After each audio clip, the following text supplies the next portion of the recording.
My dad made me choose one of the 10 goddesses to marry. This video is purely for entertainment and does not violate copyright or laws. The rights to the novel and the image belong to the original author. We do not claim ownership. Don't forget to like and subscribe. Chapter 151 Hidden Legion Base. However, this was just a guess from Lin himself, who continued to look at Zhao, waiting for his explanation. You must have guessed it. The same goes for the Wei family. They went to Yi's house to interrogate Yi Dan, but Yi Dan said that he deserved to die. Zhao asked with a smile, "If you were Wei's, what would you think?" The two families have been fighting openly and secretly ever since. What happened next? What happened next? Lin continued to ask. Later, Yi Dan was imprisoned by Yi Zan, and thereafter lost news. However, my son still missed Yi Dan at that time. He visited Yi's house several times and learned that Yi Dan had given up light to a daughter. Zhao said this. If there's any looking at Lin thoughtfully, I remember that you have a good relationship with Yi Xin. Many people know what happened to the Yi family. Haha, Grandma could also turn back time by 10 years. Think about it carefully. When Yi Xin was about 10 years old, what happened to the Yi family? Lin continued to ask. 10 years. That was about 20 years ago. Zhao touched his chin and frowned strangely. Zhao Chen's eyes next to him suddenly moved, but he closed them immediately. Zhao Chen, if you have something to say it. Lin is one of us, Zhao said with a smile. Yes, miss. Zhao Chen nodded and said, Miss, you must have forgotten that about 20 years ago, a master in the transformation realm once held a photograph of a child. It's true. Now that I think about it, I said I had never seen her before, but then I found out that the girl in the photo was Yi Xin. Zhao looked at Lin and said. Lin smiled and nodded, and the things gradually became clear. Grandpa, during the time, did the Yi family do anything strange? During the time in the Yi family, Zhao thought about it carefully and suddenly clapped his hands. Earlier, in the past few days, someone attacked Yi's family, but in the end they were repelled. Someone attacked Yi's family, and then some experts asked about Yi Xin's whereabouts. Lin closed his eyes and the things they became more and more mysterious. However, Lin had been guessing from the beginning that this matter must be related to Jia Land. Could it be that Jia Land has something to do with Yi Dan? The ability to make people immortal. Also, why didn't Jia Land kill Yi Dan, just his daughter, and then stop killing her? In recent years I have been planning to kill him again. Lin didn't understand. Since there was nothing Zhao could do, Lin had no choice but to ask the secret army. He was also prepared to tell the truth about Yi Dan. As long as he was here, the people of the country would not dare to take Yi Dan away by force. Grandpa, thank you very much. Lin stood up and took her hands. If nothing happens, I will leave first. Zhao nodded with a smile. When Lin returned, he called Lanny and told him everything that happened recently in Yum City. Lan felt that the matter was too important and planned to take Lin to the intelligence branch of the Secret Legion. Please report it to the above. Lin also agreed, but since things were urgent, Lanny specially called the Hidden Legion helicopter. Lin took a taxi and came to the road outside the suburbs, jumped off the road, found an open space, and sent the coordinates to Lanny. About half an hour later, the sound of helicopters came from the sky. The helicopter slowly landed on the ground, and after Lin got on it, it immediately took off. In the helicopter cockpit, Lin saw Lanny. Haha, as expected of you, you can find this kind of information in just a few days in Yum City. Lanny said with a smile to Lin. Hey. Stop talking nonsense. I always feel like I have fallen into a pit. Lin held the back of his head with both hands and asked, have you found another undercover agent? No, we are currently using the averaging method to filter. I hope I can find one. The averaging method mentioned by Lanny is often used to find undercover agents, usually dividing everyone into two parts. Tell them about the different movements. If information is leaked, it will show that the undercover person is in this part. After that, continue with the average and eventually a certain person will be locked. Of course, this is just simple logic, and the actual operation will be more precise. Somewhere in the northern desert. The helicopter landed slowly from high altitude. The newly built base. Lin asked, looking out the window. I had never been to this place before. Well, it was established shortly after you resigned, and Drew was here too, Lan said with a smile. Lin's expression did not change, hoping that he could master Ki as soon as possible. The two got out of the car together and drove away.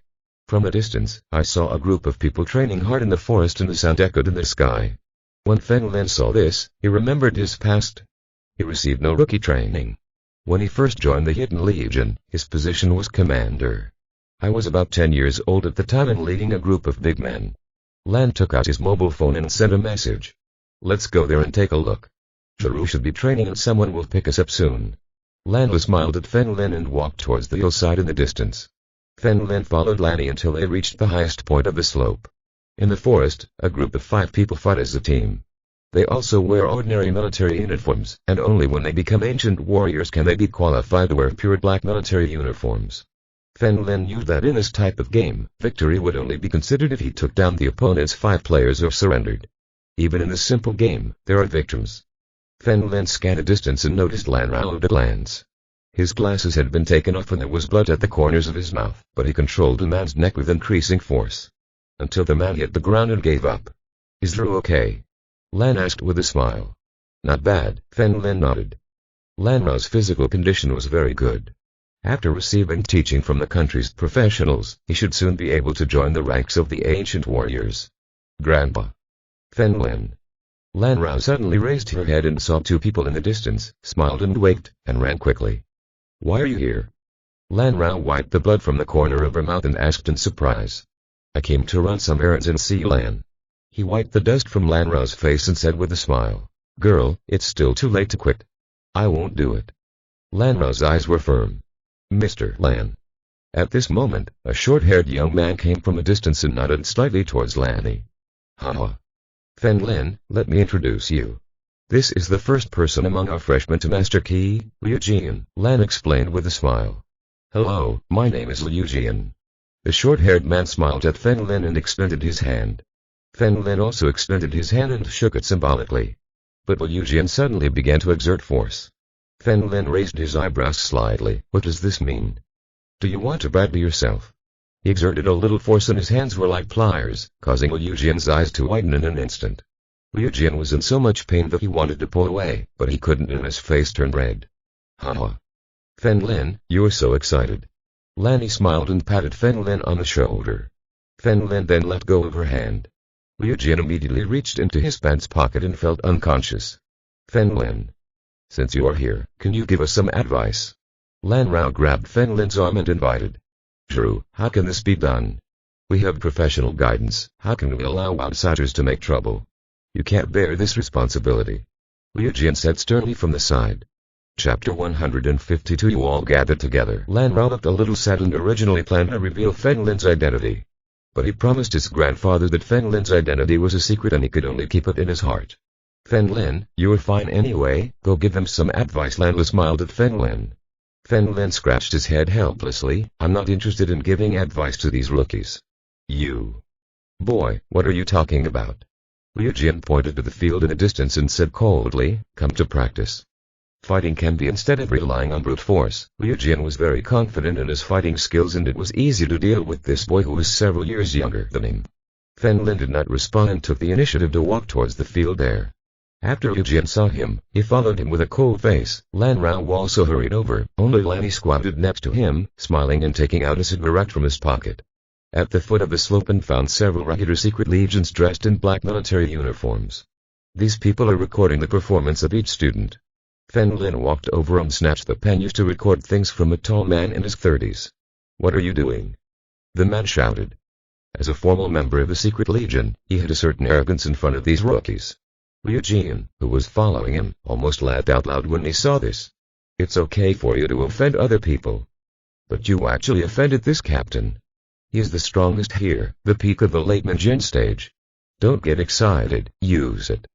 Fen Lin turned the pen in his hand, pointed to the people around him, and said, all of you, gather around and let me see how strong you are. Many people around laughed, wondering where this idiot came from. Do you know who the characters are here? What department are you from?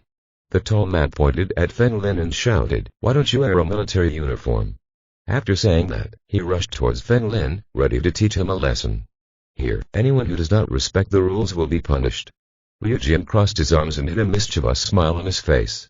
It seemed like he could teach this kid a lesson without taking action. The other freshmen also shook their heads and sighed. Yesterday someone disobeyed orders and was not unconscious. This child should be the same. Oh. The captain punched Fen Lin, but Fen Lin ducked to the side. Impossible. Liu Jian looked in disbelief. This kid actually dodged the attack of Minjin, a peak master. Okay, next Fen Lin looked at the rest of the people. Brat. You just dodged one of my attacks. What are you so proud of? The captain behind him raised his fist again. No. I'm not avoiding your attack. Fen Lin turned around and gently twisted the pen in his hand. If this pen was a dagger, you would be dead. Why the hell are you dead? Boy. Why? Were you talking to the captain? Liu Jin walked over, pointed at Fen Lin and shouted. Lan Rao stood still and watched because she believed in Fen Lin's strength. As a member of Dead Knight, even number 6, the ranks lastly, you must enter the realm of dark power.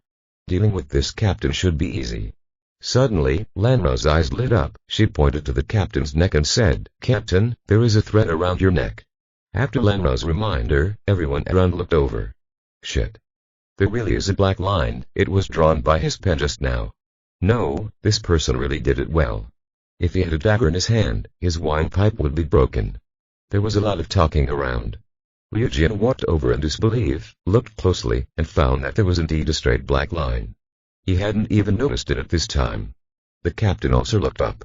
He touched his neck with his hand and was surprised. How could it be possible? Lan Rao, it seems that these people don't like me training. Fen Lin smiled and shrugged. Lan Rao also smiled bitterly. This captain was almost invincible here. Fen Lin's only fatal move naturally made the rest of the people dare not act. Don't you want to practice with me? Fen Lin raised his fingers at Liu Jin. I'll give you some advice. Liu Jin's heart was beating fast, but seeing Lan Rao here, if you don't dare to fight, how will you behave in the future? He clenched his fists and ran away. Boom. Fen Lin hit Liu Jin in the stomach and his body suddenly flew back and hit the big tree behind him. Large leaves fell from the large trees. What are you doing? At this moment, on the top of the hill in the distance, a woman with short hair appeared, dressed in a black military uniform and carrying 3 stars on her shoulders. His body was as straight as a sword and his handsome face was full of fierce gazes. Boom. He constantly jumped and fell from the top of the mountain. Who told you to stop training? Miyaki Monsoon looked around indifferently. The positions of the secret army are different from those of the surface army. Among the ordinary members, the strongest are the black 5 stars. As for the upper floors, there are dark red stars. Starting from 1 red and 4 black, the top person has 5 dark red stars. When Fen Lin was in the Secret Legion, he could only achieve 3 red and 2 black, and then he went out independently. The woman in front of her has 3 black stars and her strength has reached the medium peak of a Jin, so she is considered a good prospect. Report. Instructor, this man is disturbing the order. Liu Jin put his hands on his stomach and staggered from a distance. Who are you? Miyaki Monsoon glared at Fen Lin fiercely. Me.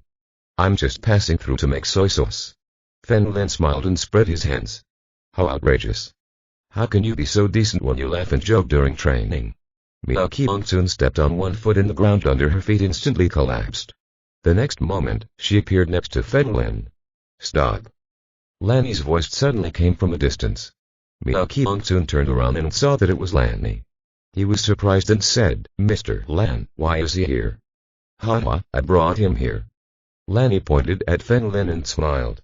Fen Lin put the pen in the tall man's pocket and followed him with his hands in his trouser pockets.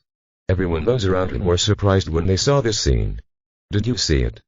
In an instant, our instructor appeared next to him, too fast. Of course, our instructor is a member of the 3-star team and is also in the combat department. Lan Rao's eyes filled with envy when I have Miyaki Monsoon's fighting power. It is obvious that the two are about the same age. Lanny also received the news and brought Fen Lin and Miyaki Monsoon to the base. The Army's key training objective will be unlimited in the future, Lanny explained next to him. It's really good, Fen Lin nodded. Not bad. Who do you think you are? If it hadn't been for Mr. Lan just now, you would have gone to bed. Miyaki Monsoon looked at Fen Lin coldly. He had just arrived at Fen Lin's side and the boy had yet to react. Fen Lin smiled bitterly and didn't say much. After all, he was a retired man. The base here is underground. In a cave there is a thick metal door. Mr. Lan, wait a moment. The door here requires facial recognition. Only 1 person can enter at a time. I'll go in first and let the guard open the side door, Miyaki Monsoon said to Lanny. No need to bother. Fen Lin put his hands in his trouser pockets and walked towards the facial recognition area. Why are you making trouble? Just as Miyaki Monsoon finished speaking, she heard a dim sound. Immediately afterwards, all the steel doors opened. Miyaki Monsoon was stunned. What was going on? Normal facial recognition, he will only open the side door. Only a bigwig like his boss, Li Pa-chen, would open the door and welcome him. Who was this guy? Chapter 153 Crazy. Fen Lin smiled and touched his face, then looked at Lanny. You guys are so funny, you didn't eliminate me. Haha, no one would dare to eliminate them. Lanny chuckled and walked in. Fen Lin also followed up, leaving Mi-Ki Monsoon alone with a dull expression on her face. HMPH. There must be some problem with the door system. To confirm his suspicion, he did not enter immediately, but waited until the door closed again. Then Mi-Ki Monsoon arrived at the identification area. Doorbell. The side door opened. The door didn't move at all. She was very surprised inside and muttered, maybe the guard knew that Mr. Lan was outside and opened the door specially. Thinking of this, he accelerated to follow her. This base is inside the mountain. The entire mountain has been hollowed out and surrounded by steel facilities. There are lights at regular intervals, so the inside of the cave is not dark. Fen Lin put his hands in his trouser pockets and looked around, feeling familiar and unfamiliar at the same time. Mr. Lan, I'm about to pick you up. From a distance, a middle-aged man wearing a black uniform and thick glasses approached. I ran into Zhou Miao, so I came here together. Lan asked with a smile, did you get the message?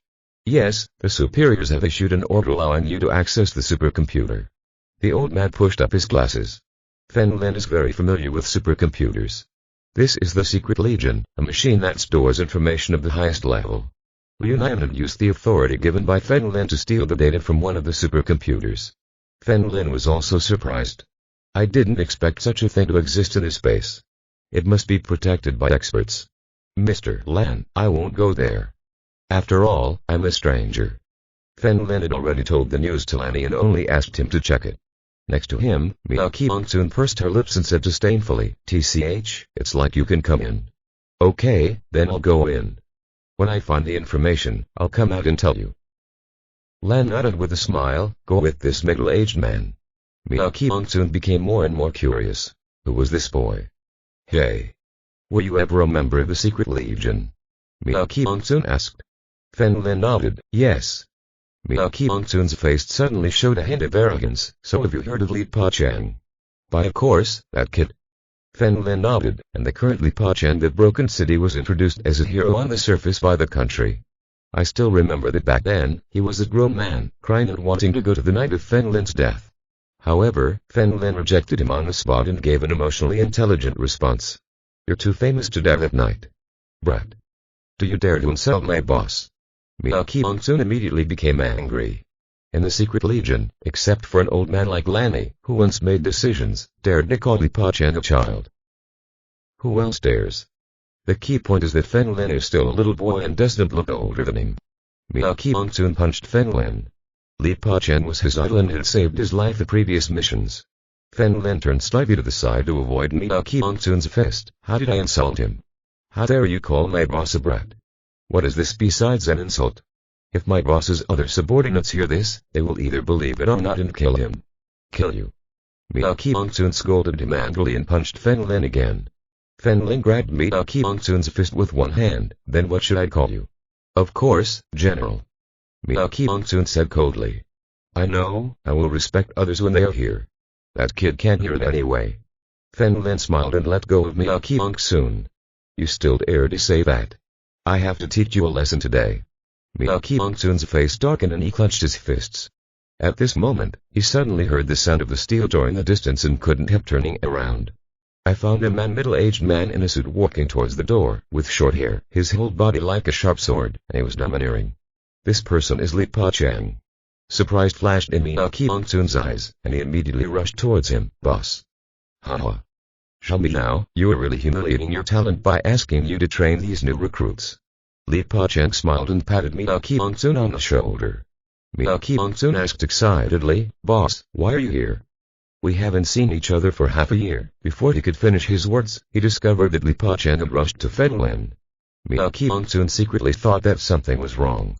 His boss had a bad temper. Could it be that he just hearing Fen Lin say bad things about him? He was about to step forward to stop him. Although Fen Lin was rude, after all, he was brought by Mr. Lan, so he couldn't go too far. The next scene left Mi-Ki Monsoon completely confused. Li Pa-chen's movements and expressions were exactly the same as his just now. He rushed towards Fen Lin and shouted excitedly, Boss. Heard. This is Li Chen. China's god of war, the general, makes the ancient warriors who threaten China's security afraid. But such a character really calls a young man boss. Dreamin'. Get lost. Who was your boss? Fen Lin rolled his eyes. You are my boss. Li Chen grabbed Fen Lin's arm. I heard from Mr. Lan that you are come in, so I can't wait to see you. See you. Miao Qiangsun in the distance was so stupid that he didn't do it. I don't know what expression to use. It turns out that the boss came here simply to meet this young man. Fen Lin leaned on the railing behind him and shook his head with a smile. You are getting better and better and your strength is quite good. It seems that you have not been neglected in recent years. Li Chen patted his chest hard. It's not that the boss taught you well. I once said that I will not beat you down. Mad, crazy Miao Qiangsun shook his head vigorously. Who was this young man? The legendary god of war actually looked like a child in front of him. Fen Lin also noticed Miao Qiangsun in the distance and shook his head with a smile. There were many things he would never know. For example, when Fen Lin came to the Secret Legion as an instructor of the age of 10, Li Chen was one of the members of his team. At that time, Li Chen was still a passionate young man in his 20s, and before he knew it, he had become an uncle in his 30s. Boss, will you come back? So, will I be a member of your team? Li Chen grabbed Fen Lin's arm. Miao Qiangsun has used the surprises and is now very calm. Even if your boss says that this boy is your father, Miao Qiangsun will not cause any. I don't plan to go back, but for now, my purpose is exactly the same as the country, and I'm just here to investigate something. Fen Lin grabbed Li Chen's shoulders. I've always seen your efforts, and sooner or later I'll let you help. In fact, Li Chen's current strength has surpassed Lao Yu, and Lao Qi. But he has his own career and Fen Lin must not disturb his life. Boss. Don't worry, I will continue to work hard. Li Chen nodded vigorously. The two chatted here for a long time. Finally, Lanny came up from the lower level. This space became increasingly narrower as we went down. Mr. Lan, long time no see, Li Chen greeted Lanny. Lanny smiled and nodded. Haha. Chen, your fame has become more and more popular recently. Compared with the boss, it's just a drop in the bucket. Li Chen also respected Lanny. It's okay, you don't have to set it. I'm currently on a mission and need to keep a low profile. Fen Lin greeted Li Chen and left with Lanny, hoping to receive some news. Chapter 154 Your girlfriend is amazing. Li Chen followed Fen Lin and escorted him to the door. He stood there for a long time with his hands in his pants pockets. Miao Qiangsun approached from a distance and couldn't help asking, Boss, who was this? Him. A legend, Li Chen said with a smile. Fen Lin and Lanny left together and before leaving, they greeted Lan Rao. After the two got on the helicopter, Fen Lin asked, Have you found anything? Lan shook his head. I disappoint you. Hey, but it's normal. This kind of thing is really amazing. Fen Lin, damn. He looked at the inner wall of the cabin and said with a smile. But I received a lot of other news. Lan smiled and said, according to the data, when the 9 Nethers first appeared, they were all young. Including teachers. Fen Lin asked. Yes, including the masters. The 9 Nethers suddenly and mysteriously evaporated for 100 years, Lan explained. The 9 Nethers will reappear to the current group of people. 18 earthly evils are coming to Yan. Let's see if I can receive any news from him, Fen Lin said while holding his chin. Cloud City. The helicopter placed Fen Lin in the previous position, said goodbye to Lanny, and walked along the suburban road towards the city. This is a road outside the suburbs. The sky has darkened, and there is no sign of taxis. Suddenly, a black Volkswagen appeared from behind and stopped right next to Fen Lin. The passenger window opened and a voice came from the car. Brother, are you also going to Yan City? I'll take you for a ride. The person sitting in the driver's seat was a thin young man with average appearance. Thank you, brother. Fen Lin smiled and opened the passenger seat and got in. Why are you here alone? This place is still 5 or 6 kilometers away from Yan City. The young man started the car, looked at Fen Lin and asked. Hey, it's a long story. I just argued with my girlfriend and she left me here and came back. Fen Lin made up an excuse at random. Haha. If you have nothing to do, learn from me and always give way to your girlfriend, so that there won't be any fights. Liu Xiaodan winked at Fen Lin. You can't spoil a woman. Fen Lin thought that this boy was quite good. He was helpful and loved his girlfriend very much. The two must be in love. By the way, are you from Yan City too? No, me and me. My girlfriend is in a long-distance relationship and we only see her once every 6 months. Tomorrow is her birthday, so I will give her a surprise, Liu Xiaodan said while looking into the future. Surprise? So you didn't come to his birthday before? Fen Lin asked. Liu Xiaodan explained with a smile. Well, we are both busy at work. I usually transfer money directly to him for birthdays. While they were talking, the two of them had already arrived in the city. Fen Lin was going to take a taxi back here and couldn't bother anyone anymore. Brother, stop in front. I can't delay your surprise preparation. Fen Lin pointed to the hotel opposite. Okay, Liu Xiaodan smiled and parked the car behind an Aston Martin. Fen Lin had just opened the car door and the front door also opened. A woman wearing a miniskirt got out of the passenger car. On the other side, a short-haired young man got out. Fen Lin raised his eyebrows in surprise. It turned out to be Wang Baqi. Wang Baqi got out of the car, hugged the woman in a miniskirt, and walked over. Fen Lin didn't care either. Rich men never lack material things for women. He was about to say thank you and leave, but Liu Xiaodan grabbed his arm. Brother, come on. I'll buy you a drink. Haha, I have something else to do. Fen Lin originally thought he was being polite, so he said it casually, but suddenly found that his expression was wrong. Brother, what's wrong with you? Liu Xiaodan's eyes were slightly red, and then he slammed the steering wheel. Damn. That's my girlfriend. Fen Lin followed Liu Xiaodan's gaze and saw Wang Baqi next to the woman. Brother, you helped me and this time I will help you. Anyway, a person like Wang Baqi wished he could die, so it would be okay for Fen Lin to teach him a lesson. When Liu Xiaodan saw Fen Lin running, he also hurriedly got out of the car. He is a rational person, and his girlfriend's proactive attitude shows that she is not forced. Would fight with others for this kind of woman. But Fen Lin was chasing him, so he could only keep up. Fen Lin stood in front of Wang Baqi and looked at him with a smile on his face. What a coincidence. Fen Lin. I have business to do today and I don't want to pay attention to you. Wang Baqi said coldly. You dare to call me in front of me, don't you want to be closer? Fen Lin kicked Wang Baqi in the stomach. He couldn't find a reason. Brat. Who are you? Do you want to die if you dare to hit Mr. Wang? The short-haired woman next to him pointed at Fen Lin and shouted, and quickly helped Wang Baqi up. I want to die. Liu Xiaodan's voice she was cold and biting. Mom, what a coincidence. The short-haired woman turned around when she heard the voice. Her eyes widened suddenly. Liu Xiaodan. Why are you here? Young Sadie. Tomorrow you will. I was going to surprise you for your birthday, but I didn't expect you to surprise me. I was so blind. Tears welled up in Liu Xiaodan's eyes. From graduation until now, I have saved food and drink. How much money can I give you? Are you really worthy of me? Wang Baqi was stunned for a moment and immediately understood. It turns out that Fen Lin defeated himself because he played with Fen Lin's friend's girlfriend. He smiled and looked at Liu Xiaodan. Haha. Brother, your girlfriend is great. I've been feeling a little weak lately. Damn.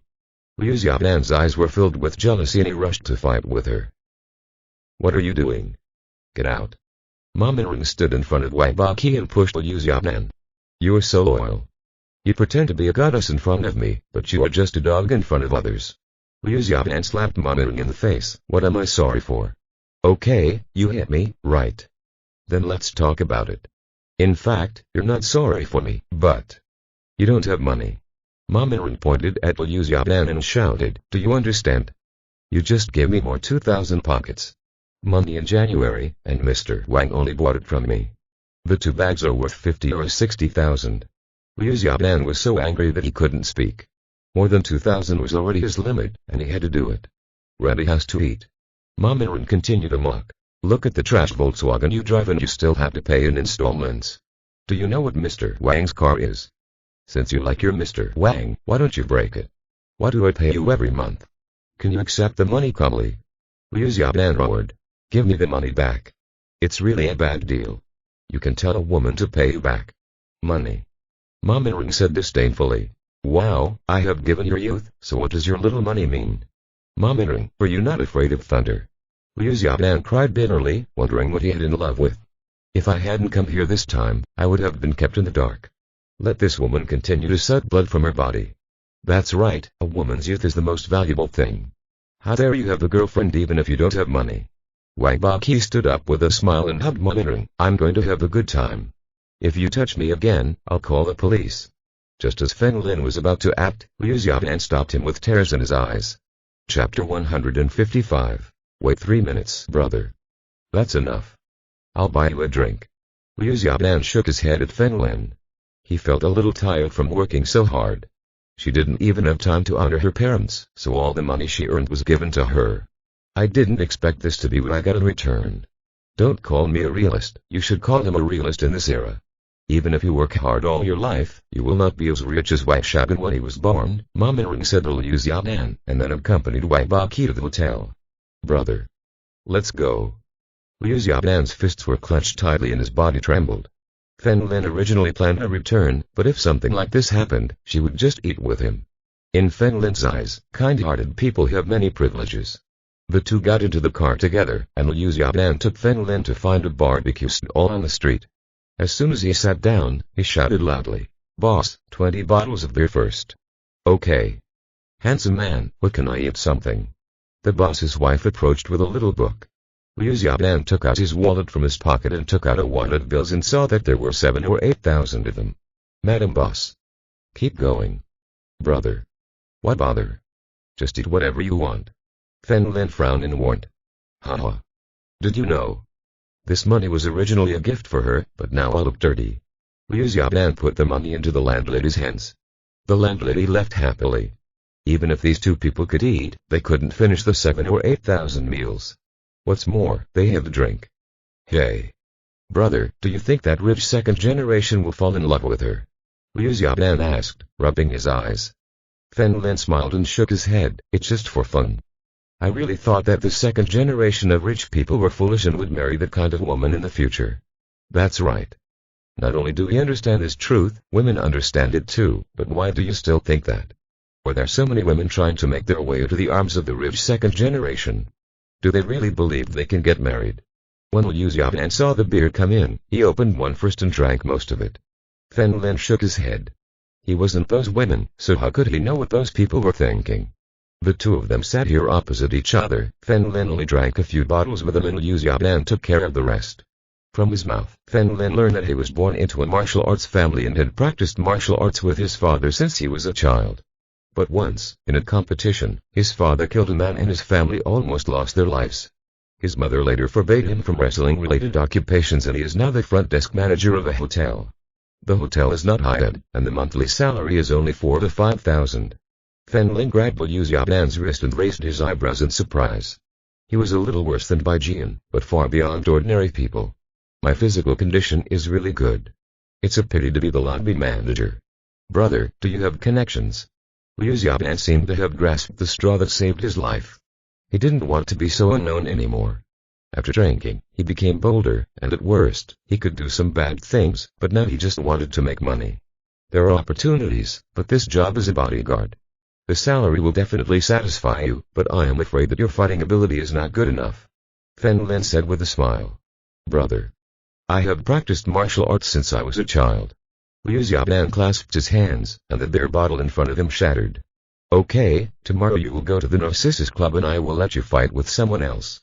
If you can persist for 3 minutes without falling, you will be qualified for the job." Fen Lin stood up with a smile. "Of course, even if you fall, I will also pay you enough for your hard work and leave," Liu Xiaodan said with a strong look in her eyes. Club Narcissus. Fen Lin returned to the villa. Zhuang was holding our laptop, because their products will be launched tomorrow. Ready to go public. Zhu Ziang was lying on the sofa, watching TV shows. When she discovered that Fen Lin had returned, Zhu Ziang immediately puffed her lips, snorted coldly, and ignored Fen Lin. "Still angry? You women just can't hear the truth." Fen Lin sat next to Zhu Ziang and put his arm around her shoulders. "Don't touch me." Zhu Ziang pushed Fen Lin away, her pout getting higher and higher. "Fen Lin, I advise you to apologize to Ying Ying as soon as possible." Zhuang looked at Fen Lin. "How should I apologize? What I said before is true." "She is younger than you," Fen Lin answered sincerely. "You," Zhu Ziang pointed to Fen Lin's face. "Ying Ying." Fen Lin suddenly grabbed Zhu Ziang's pointing finger and said seriously, "But women can't just look at that. Relatively speaking, it's easier to get along with you than with Zhu Boying." "Fen Lin, what do you mean? Why am I so difficult to get along with?" Zhuang closed her notebook and narrowed her eyes angrily. "That's right. Why is Zhang so difficult to get along with?" Zhu Ziang also said. Fen Lin stood up, looked at Zhuang, and said with a smile, Ying took the initiative to kiss me, but you haven't. Were you talking nonsense? When did I kiss you? Zhu Ziyang's face turned red and he reached out to hit her. Close the forest. Fen Lin walked away with a smile and walked towards his room. Ying. When are you? Zhu Wang was no longer interested in investigating the company. He said solemnly, you know clearly that Fen Lin and I received the certificate. Aren't you, a fake marriage? Zhu Ziyang whispered mutteringly. Zhu Wang covered her mouth and exclaimed, did you really kiss him? I didn't. Fen Lin, if you don't explain it to me today, don't sleep. Zhu Ziyang ran upstairs angrily. He pushed Fen Lin's door open forcefully. Fen Lin had already gotten into bed. He lifted the quilt and patted it. On the side. There's room here. Duh. Shameless. It's not okay for Zhu Ziyang to come in, and it's okay not to come in. I can only give in, it's okay. I'm not angry with you anymore, please explain to Zhang quickly. While speaking, Zhu Wang also arrived at the door of the room. Zhu Wang, Ying and I really have nothing to do with each other. When did I lie to you? Fen Lin said solemnly. Have you lied to me enough? Call me by my full name, calling Ying so fondly. Zhu Wang turned around and left, heading towards her room. Look, I explained to her, but she didn't listen. Fen Lin looked innocent. HMPH. Zhu Ziyang slammed the door and headed to Zhu Wang's room. The next morning, when Fen Lin got up, Zhu Wang and Zhu Ziyang were already gone. There was only one egg on the table. Fried black. Fen Lin smiled bitterly and prepared something to eat. While eating, Yi Shen sent a message to Fen Lin, telling him that a person was looking for him. Fen Lin hurried his meal. Finished solving the problem, he drove to the Narcissus Club. Seeing Liu Xiaoban sitting at a table in the bar, Yi Shen and others were nearby. Brother, you are here. Liu Xiaoban saw Fen Lin coming and stood up to greet him. Brother, if it were yesterday, your opponent would be him. Fen Lin walked over and put his arm on Bai Jian's shoulders. If you hold on for 3 minutes, your salary will double at least several times. I will. Liu Xiaoban shook his hand. He clenches his fist. Such a big luxury club is much more luxurious than a small hotel. What's more, this is the provincial capital of Jiabai. Bai Jian, don't show mercy, use all your strength, Fen Lin said from the side. Sir, using all your strength can kill someone. Bai Jian also knew now that Fen Lin meant what Yi Shen wanted to say. Don't worry, I'll stop you sooner. For you to kill someone. Fen Lin smiled and sat next to Yi Shen. Yi Shen took the coffee and looked at Fen Lin. Sir, what are you trying to do? Chapter 156. The second master was kidnapped. Fen Lin smiled and said nothing. He was not sure enough. Compared with Bai Jian, he was worried that it was Liu Xiaoban, because he was afraid that he would not be able to hold on. Brother, before we start, let me make it clear to you. If you persist for 3 minutes, you can come to work. If you can't persist, as long as you work hard, I will give you 50,000 cash. Lin said this and continued. If you can take down Bai Jian, I will give you 1 million in cash and you will do as I say. 1 million. Okay. Liu Xiaoban clenched his fists and cupped his hands. Fists at Bai Jian, please advise. Bai Jian nodded, don't worry. Walked towards him slowly. When the people around saw this, they all dispersed and knew Bai Jian's strength. Liu Xiaoban suddenly made a fist and hit Bai Jian on the head. Boom. Before he could react, Bai Jian punched him on the shoulder. Liu Xiaoban fell to the ground with a crash, his chin hit the ground, and blood flowed slightly from the corner of his mouth. Brother, don't think about holding back. I think you have seen the difference in strength. Fen Lin reminded from the side. He knew that Bai Jian had shown mercy and this blow could definitely hit the head. Haha. It turns out that he is also a teacher, so I feel relieved. Liu Xiaoban suddenly jumped up from the ground and kicked Bai Jian. Boom. Bai Jian's fist hit Liu Xiaoban's leg with a gust of wind. Liu Xiaoban gasped in pain, and before he could react, Bai Jian punched him again. This feeling was like being hit by a hammer and Liu Xiaoban fell to the ground again.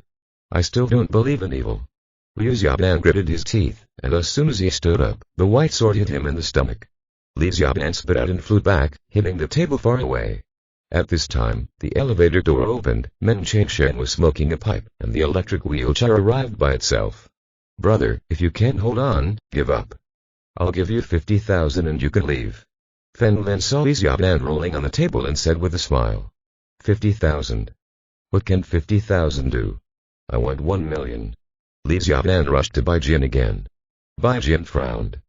This man's ability to withstand blows was far beyond that of ordinary people. It seemed like he didn't need to show mercy. Boom. Another punch. This time, the white sword attacked Liu Xiaoban's head. Liu Xiaoban felt his eyes darken, he lost control of his body and crashed to the ground. He shook his head and then fell back down as if exhausted. When Fen Lin saw this, he said to Yi Shen, "Give him 50,000. It is not over yet." Liu Xiaoban's eyes were bloodshot and he jumped again. Bai Jian's face was extremely dull and he shook his fist again. However, this time the fist was dodged by Liu Xiaoban. Boom. Liu Xiaoban punched Bai Jian in the nose. Bai Jian's blood suddenly flowed. He wiped his nose with his hand, his face looked ugly, he ignored the blood in his nose and used all his strength. However, Liu Xiaoban gradually found the feeling. Although he was constantly beaten, he was gradually able to fight against Bai Jian. Yi Shen was also extremely surprised. This young man seemed to be getting stronger and stronger. They both seemed to be so obsessed with winning and losing that they didn't care about anything but their heads. The blood gradually dyed their bodies red. But the two did not become weaker, but rather became more and more courageous as they fought. There were still the last 40 seconds, Fen Lin reminded. Ah. The two men suddenly began to attack like crazy. Yi Shen's expression suddenly changed and he found that while they were exchanging fists, the tiles under his feet began to break. Suddenly, Liu Xiaoban and Bai Jian's eyes lit up at the same time and they collided their heads against each other. Boom. There was a loud noise and the ground beneath his feet turned to dust and sank a little deeper. Liu Xiaoban flew backwards and fell to the ground, gasping for breath. Bai Jian also took a quick breath and covered his forehead. When the people around them saw this, they were so scared that they didn't dare to breathe. They didn't expect them to be so strong. Damn. This young man Men Changsheng smiled and shook his head. After Bai Jian regained his composure, he looked at Yi Shen in surprise. Sister Yi, it seems that I have made a breakthrough. I have entered the middle stage of Minjin. Liu Xiaoban hit the ground and tried with all his might to get up. But his body refused to obey him. Brother, you did it. Although you went to bed, it took more than 3 minutes. Fen Lin grabbed Yi overjoyed, he immediately ordered them to be sent to the hospital for treatment. Mr. Fen Lin, thank you very much. You are welcome. Fen Lin waved his hand, asked someone to repair the floor. It's bumpy. It's hard for my second master's wheelchair. Okay, I'll have someone do it right away. Only then did the heart react. Fen Lin had nothing to do and pushed Men Changsheng's wheelchair out of the club. The two wandered down the path. Wow, we should make a breakthrough soon, right? Men Changsheng smoked his pipe and muttered to himself. Nothing can be hidden from second master. Fen Lin smiled bitterly. Is this the old man who has been shouting all day that he can get over it? After all, I have seen you grow up. The matter of a Yunnan girl is your inner demon. It is okay to go out to relax in recent years. Men Changsheng blew the ash from the cigarette and refilled it with crushed tobacco and lit the lighter. After trying it several times, it didn't turn on. Damn. It's broken. Give me a lighter. I'll buy it for you. Fen Lin looked around and saw there was a small supermarket in the distance, so he ran quickly. At this time, a minivan parked on the side of the road, and two people quickly opened the rear door. They ran together and loaded the wheelchair into the car. Old man, how dare you ask me to kill you? One of the strong men shouted coldly. The door closed and the car drove away in the blink of an eye. After Fen Lin bought the lighter, he found that the second master was gone. He immediately called out to Men Changshen. After waiting for a long time, the other party connected, but the voice was Yan Yubai. Boss, the second master didn't bring his mobile phone. I know, Fen Lin nodded, maybe he was wandering somewhere. After all, he was the first to return to Yan City. Grandpa, run away without saying a word. Fen Lin put the lighter in his pocket and returned. Wei family. Wei Kenyang looked at Men Changsheng in front of him and asked contemptuously, Old man, I heard that you were Fen Lin's second master. Yes, it's correct. Men Changsheng raised his pipe and said with a smile, Borrow me a light. You're pretty calm, old man. Wei Kenyang took out a lighter from his pocket and threw it at Men Changsheng. You don't understand, this old man like me doesn't have a few years left to live. Men Changsheng took the lighter, lit the cigarette case, and took a few puffs with a smile. Call Fen Lin, Wei Kenyang pointed to Men Changsheng and said. I didn't take my mobile phone. I'm not used to using this kind of thing. Men Changsheng shook his head. Find me. Wei Kenyang looked at the strong man next to him. One of the tall men searched carefully and said respectfully, Master, there is indeed no mobile phone. What is Fen Lin's mobile phone number? Wei Kenyang continued to ask. Sorry, I don't know either. I don't even remember my mobile phone number. Men Changsheng smiled and shook his head. It's your grandmother's. What's the point of tying you up, old man? Wei Kanyang took his phone and sent King Peng a WeChat message. He was the one who told Second Master Lin about sailing. He must have detailed information about Feng Lin. As expected, Kim Peng immediately sent Feng Lin's mobile phone number. Wei Kanyang handed his mobile phone to one of the strong men. Use your mobile phone to call him and tell him that the only way to let his second master go is to kill Yi Xin. The corners of his mouth raised slightly. And killing Feng Lin was just a matter of time, something trivial. Now he wanted to let Feng Lin know that it was someone from the Yi family who kidnapped his second master. If you are listening to this novel on a channel other than Mundo Fanfic Novellas, we cordially invite you to visit our channel. There you will find the original version of this story and you can explore many other novels of various genres. We are waiting for you to immerse yourself in a world of incredible novels.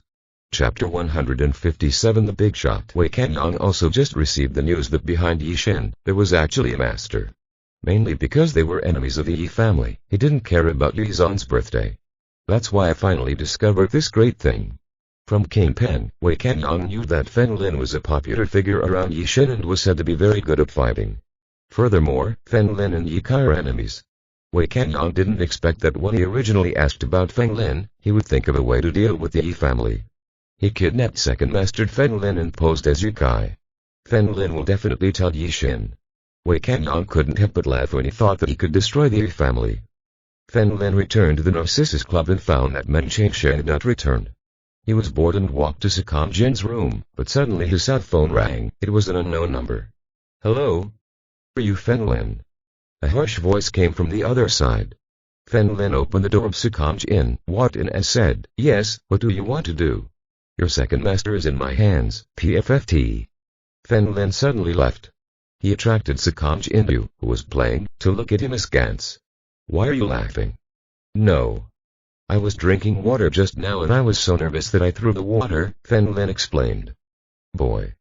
If you want me to let your second master go, it's very simple. You must kill Yi Xin before tonight. Kill Yi Xin. Feng Lin frowned slightly. Could it be that Yi Kai captured the second master? That's right, you are now the popular person next to Yi Xin.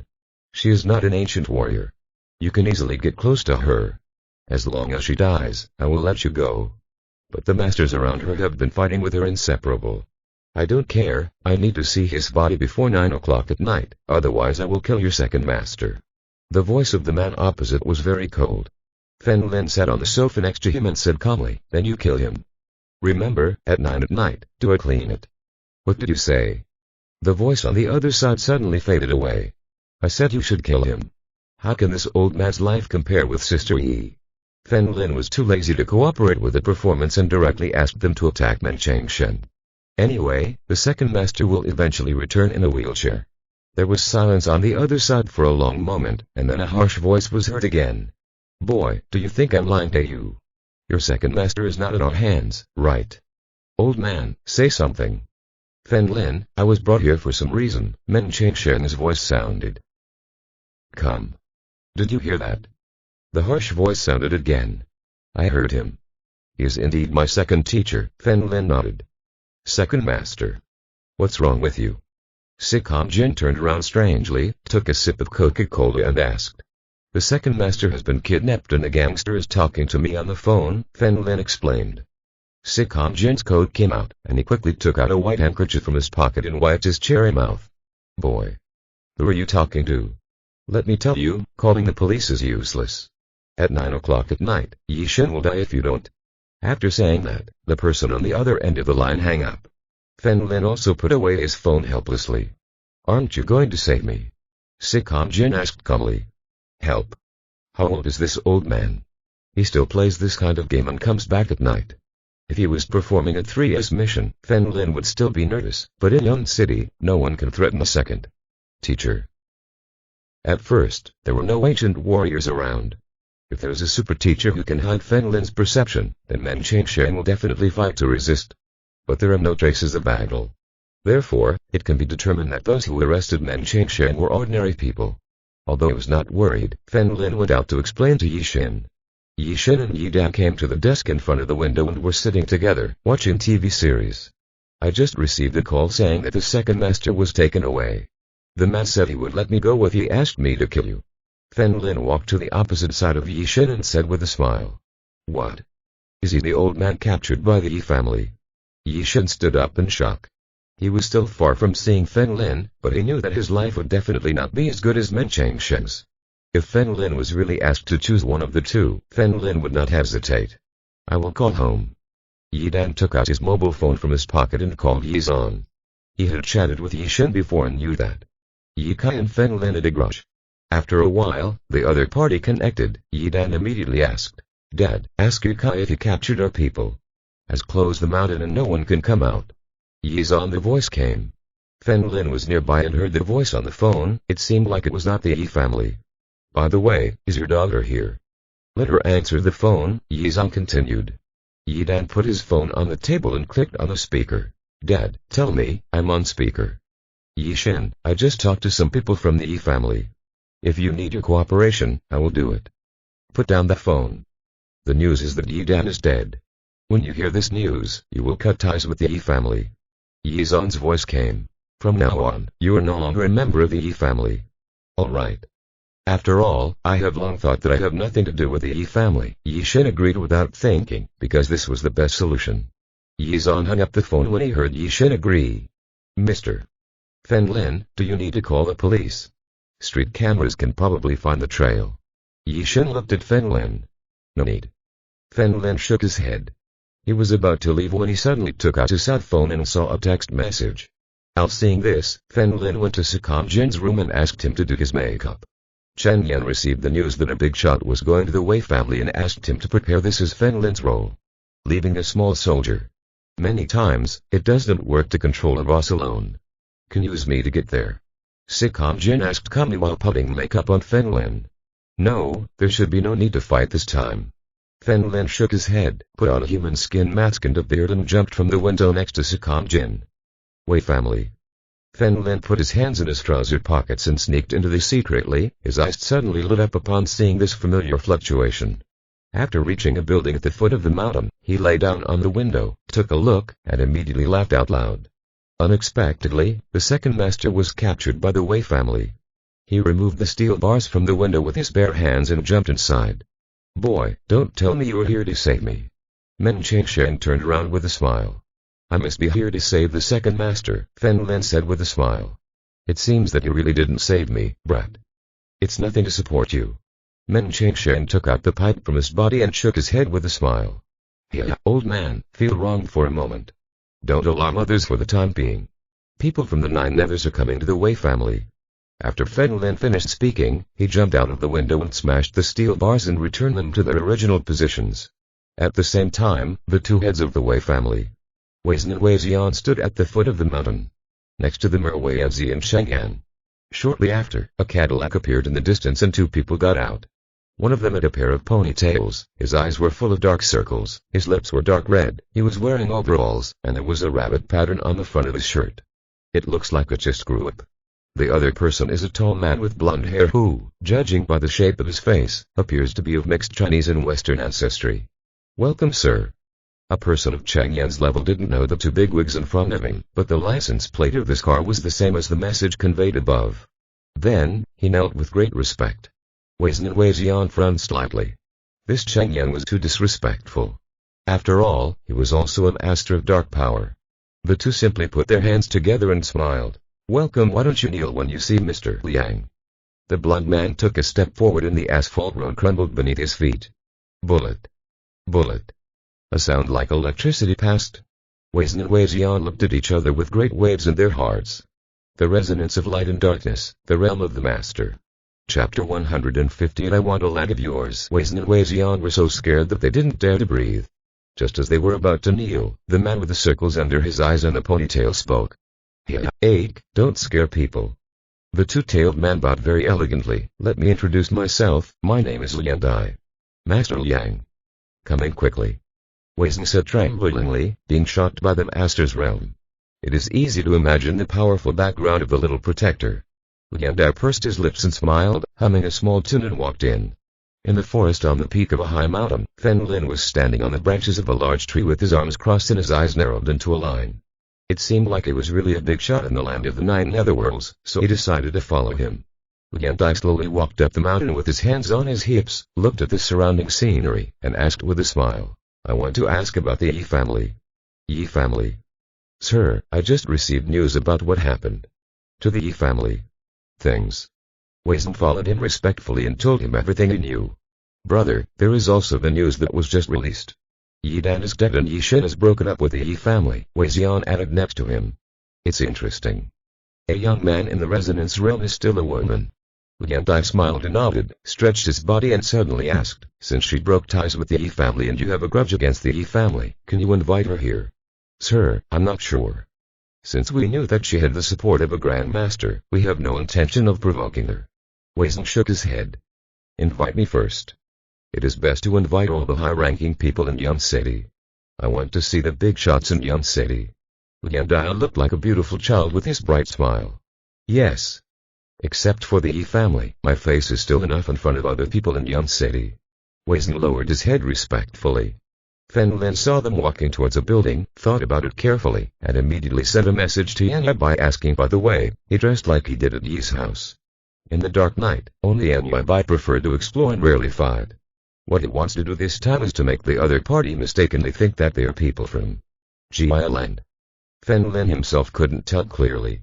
If he said clearly that the other party asked about some news about Jia Land, Fen Lin would definitely not be able to answer. After a while, Yan Yi appeared from a distance. Along with black framed glasses boss. Old Key, listen to me, the point of conflict this time is the second master. Fen Lin told Yan Yi what he was thinking and the two walked together towards the Wei family. Boom. Fen Lin kicked the iron gate at the foot of the Wei family mountain and flew out. He said in a low voice, call your Wei family head. Just tell them that the people from the Narcissus Club are here. Narcissus Club. Originally, the bodyguard here was ready to resist, but when he found out about this place, he was so scared that he called immediately. Who doesn't know the latest news? Behind this club is a master level. After a while, several people from the Wei family, as well as Lian Dai and Ake, appeared in the distance. To begin with, they were not on the top of the mountain. Sir, that woman is the master behind Yi Shen. Wei Zhen investigated and found that she was the one who couldn't fight back in Yi Zan's house. Yan Yi followed Fen Lin's previous intention and looked at Lian Dai, then immediately lowered her head and pretended to raise her glasses. Fen Lin. The purpose of performing such an action was to give Lian Dai the illusion of Fen Lin knew her. Sure enough, Lian Dai's big eyes with dark circles curved into crescents. Do you two know me? No. Fen Lin stepped forward and said in a low voice, you Yi family, you're so brave, how dare you? The person who captured our Narcissus Club must be handed over immediately or he will die. Wei Zhen's face turned ugly and he asked doubtfully, our Wei family respects Miss Yi Shen very much, when have we ever provoked her? Do you still dare to pretend? Let Wei Kanyang out. Fen Lin shouted angrily. Wei Kanyang. Wei Xian's face turned pale. Did he do something that made Yi Shen's face look bad? Thinking of this, he immediately sent a message to Wei Kanyang. Chen Yang, who was next to him, kept his head down. This was the collision between the first sect and the second sect. The only thing a little guy like him can do is pretend to be dead. Afterwards, Wei Kanyang drove his electric car down the mountain and asked from a distance, Grandpa, what do you want me to do? When he reached Wei Xian's side, his eyes lit up and he noticed Lian Dai. His little sister so beautiful. How presumptuous. Wei Zhen's face changed drastically and he slapped Wei Kanyang on the face. The powerful force made his mouth bleed. Kneel down. No, I am telling the truth. I'm very beautiful. Lian Dai held her ponytail with one hand. This is Mr. Liang. If you dare to be disrespectful in the future, I will kill you. Wei Xian's voice also darkened. Wei Kanyang was so scared that his legs shook and he immediately knelt on the ground. Even his grandfather said, sir, so it must be a big shot. Okay, get up, the people over there are looking for you. Lian Dai pointed to Fen Lin and Yan Yi. Wei Kanyang stood up tremblingly and looked at Fen Lin and the others. Wow, if you dare to arrest people from our Narcissus Club, does your Wei family want to die? Fen Lin's deep voice came. Wei Xian looked at Wei Kanyang with an indifferent expression. Have you arrested anyone? Someone from the Daffodil Club? Wei Kanyang didn't know what his grandfather meant, whether he should admit it or not. I'm asking you a question. Way to capture Fen Lin's second master, you still don't let him go. Wei Xian kicked Wei Kanyang in the stomach, kicking him several meters away. Yes. Wei Kanyang also knew about Yi Shen, but he really didn't expect Yi Shen to investigate so quickly and find out that he was the one who arrested him. He called out to his subordinates, and a few minutes later, a strong man pushed Men Cheng Shen away and arrived from a distance. When Fen Lin saw Man Chang Shen, he moved forward and kicked the strong man pushing the wheelchair. His body was like a cannonball, flying dozens of meters and hitting the hillside in the distance, knocking him unconscious. Everyone around looked stunned. They didn't expect that this person was also a master. Fen Lin pushed Man Chang Shen towards Yan Yubai, then turned his head coldly. "Tell me, what should we do about this matter? Why don't you kneel and apologize to the old man?" Wei Zhen narrowed his eyes slightly, looking pitiful. Wei Kanyang immediately knelt on the ground and pleaded, "Old man, I'm sorry, I know I was wrong. Do you think it will be okay if you kneel?" Just the Wei family, taking the initiative to provoke us, without giving any gifts, just think about it. Fen Lin, his eyes narrowed into a line, "I want your leg." The face Wei Kanyang was as pale as paper. He turned around in fear and looked at his two grandparents. He was so scared that he cried. He didn't expect Ji Shen to be so crazy. He would have known who would dare to provoke her. Lian died next to him, his eyes full of pleas for help. "Ha, guys, if you have to show mercy, please show mercy to others." Everyone knelt down. "Forget it," Lian Dai said with a smile. "Who do you think you are? You have no right to speak here." Fen Lin looked disdainful. Presumptuous. Ake stood up and the road exploded under his feet, and he jumped towards Fen Lin. This time, Lian Dai did not stop him. Chapter 159 Regret. Fen Lin stood there, motionless. Yan Yubai next to him suddenly appeared in front of Fen Lin. Boom. Yan Yubai kicked Ake's fist. The black asphalt road under his feet suddenly collapsed a few centimeters. Oh. Yan Yuibai's figure looked like a ghost. He suddenly jumped up and hit Ake's face with his knee. Echo suddenly flew back. But he somersaulted in the air and landed firmly on the ground. He touched his nose lightly and found blood coming out. His face was twisted. He was about to continue attacking, but was stopped. "It's enough." Lian Dao took 2 steps forward indifferently and asked sternly, "Are you sure you want to provoke us? Let this man kneel." Fen Lin pointed at Ake with a sneer on his face. "Otherwise, I don't know what will happen." Lian Dao took a deep breath and looked at Ake. "Kneel down." Ake's face was twisted like a beast, but he still did as he was told and knelt on the ground with a plop. "Ha ha ha. Okay, little sister, let me give you a face and let you go this time." Fen Lin looked at Wei Kanyang. "If you dare to provoke our Narcissus Club again, destroy the Wei family." After saying that, Fen Lin pushed. He took Man Chang Shen's wheelchair and drove away. Watching Fen Lin and others leave, Ake was kneeling on the ground and kept hitting the ground. "Damn. Damn. Damn. Okay. I will avenge you." Lian Dai helped Ake up and stood in front of him. His ear, maybe it's the first sect. Ake's pupils shrank and her face became more and more gloomy. "You have matured." Men Chang Sheng smoked his pipe and said with narrowed eyes, "If it had been you before, they would have been arrested and interrogated. It is not yet time, the 18 earthly evils have not arrived yet." Fen Lin shook his head gently. Fen Lin sent Men Chang Sheng to the Narcissus Club and after removing his makeup, he drove to Zhu Wang's company. I found that the company was full of people and many reporters came. Among them, Fen Lin also saw Xiao Yu, who was holding a microphone and pushing forward. "Xiao Yu, what are you doing?" Fen Lin stepped forward and grabbed her shoulders. "Fen Lin. Quick. Take me." Xiao Yu jumped directly onto Fen Lin's back. Fen Lin rolled his eyes and squeezed into her. "Sorry everyone, we are not accepting interviews for the time being." Zhao King stood in front of the company door, looking at everyone around him with a smile. He suddenly saw Fen Lin approaching and immediately went to meet him. "Finally I'm coming in." Xiao Yu jumped off Fen Lin's back and exhaled. "Hello, we don't accept interviews for the time being." Zhao King found Xiao Yu holding the microphone and said very politely, "One of ours." Fen Lin asked strangely, "What happened? So many reporters. You don't know yet, do you?" Xiao Yu looked blank. "This company's skincare products are very popular." "No." 1 inch the headlines. Fen Lin was also a little surprised. It became popular as soon as it was released. Several internet celebrities used it to broadcast it live, which shocked the country. If you look online, a box is now selling for more than 500,000 yuan. Even so, the offer is still. Xiao Yu gushed at his side.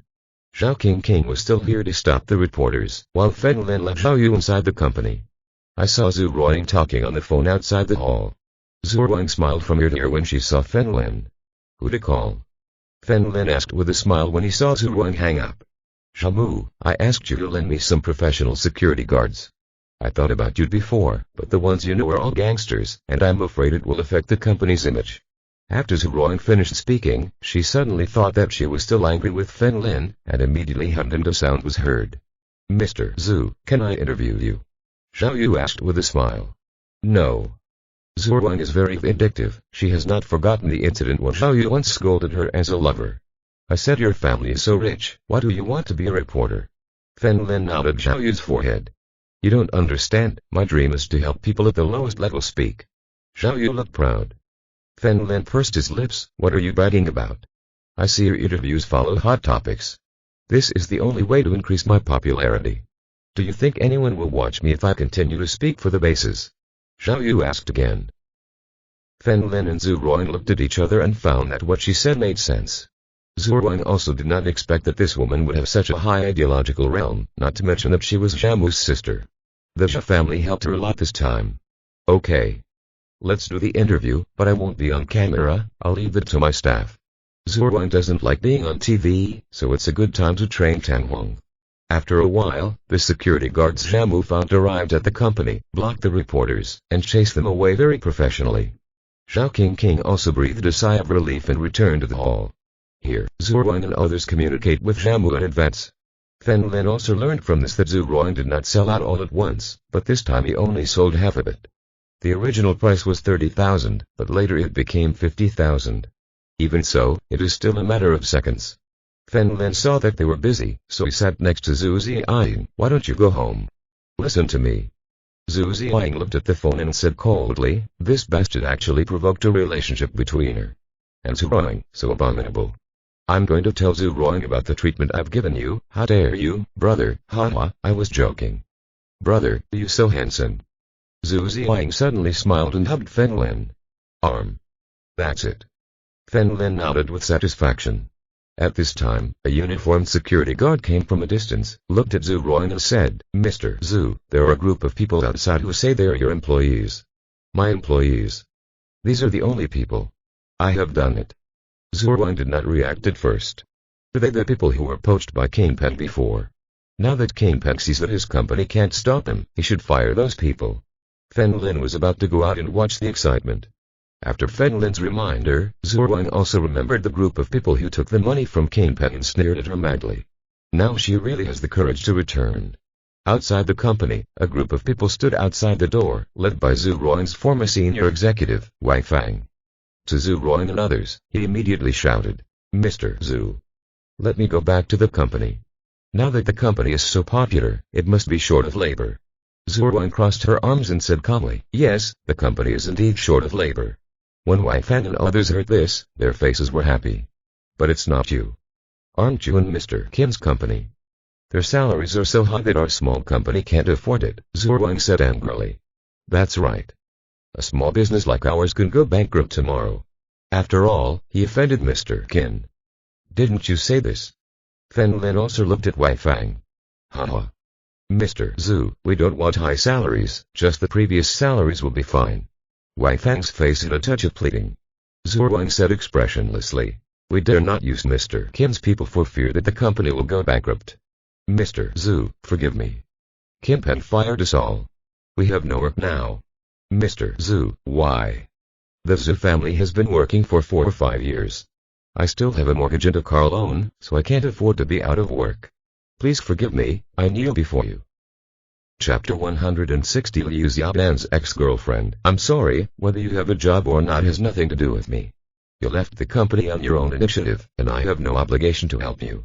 After Zhu Ruang finished speaking, she turned around and left. "Mr. Zhu." Everyone here regretted it, especially the company elders like Wang Feng. "I finally have seniority in the Zhu family. If I change jobs now, my salary will definitely not be as good as before. But there's no medicine for regret in the world. Many people here know Zhu Ruang's temperament. As long as you treat her in the company well, she will definitely treat you better. But if you betray the company, it is definitely a hard-hearted person." Fen Lin couldn't help here, so he returned to the Narcissus Club. I discovered that the club little by little had guests. After the Yi family incident was over, they also stopped their business attacks on the Narcissus Club. Fen Lin arrived at the top floor and was going to talk to the second master about his fiancée. In any case, Men Changshen can be considered a father. Mr. Fen Lin Yishen saw Fen Lin coming and raised an invitation with a smile. Fen Lin walked over to take a look and chuckled. The Wei family was very callous. They had threatened them just now and yet they had not stopped inviting Yi Xin. Shall we go to the Wei family banquet? Yi Xin looked at Fen Lin and asked. Go. Look at what they are doing. Fen Lin's eyes flashed, and the Wei family would never dare to provoke them. So it must be Lian Dai who came up with this idea. Even if they didn't invite him, Fen Lin was still going to let Yi Xin go there just to see what they were going to do. Fen Lin moved a chair and sat next to Man Chang Shen, and the two looked at the scenery outside the window together. Second master, look at the fiancé I found for me. Fen Lin took out the photo from his pocket and handed it to Man Chang Shen. Oh, yes, Man Chang Shen turned the pages one by one and nodded secretly. Your father has a unique vision, and a woman who can catch his attention is definitely not simple. Who do you think it should be? Get married. I am selective. Phobia. Fen Lin wanted to hear the second master's opinion. As an adult, I definitely want all of them.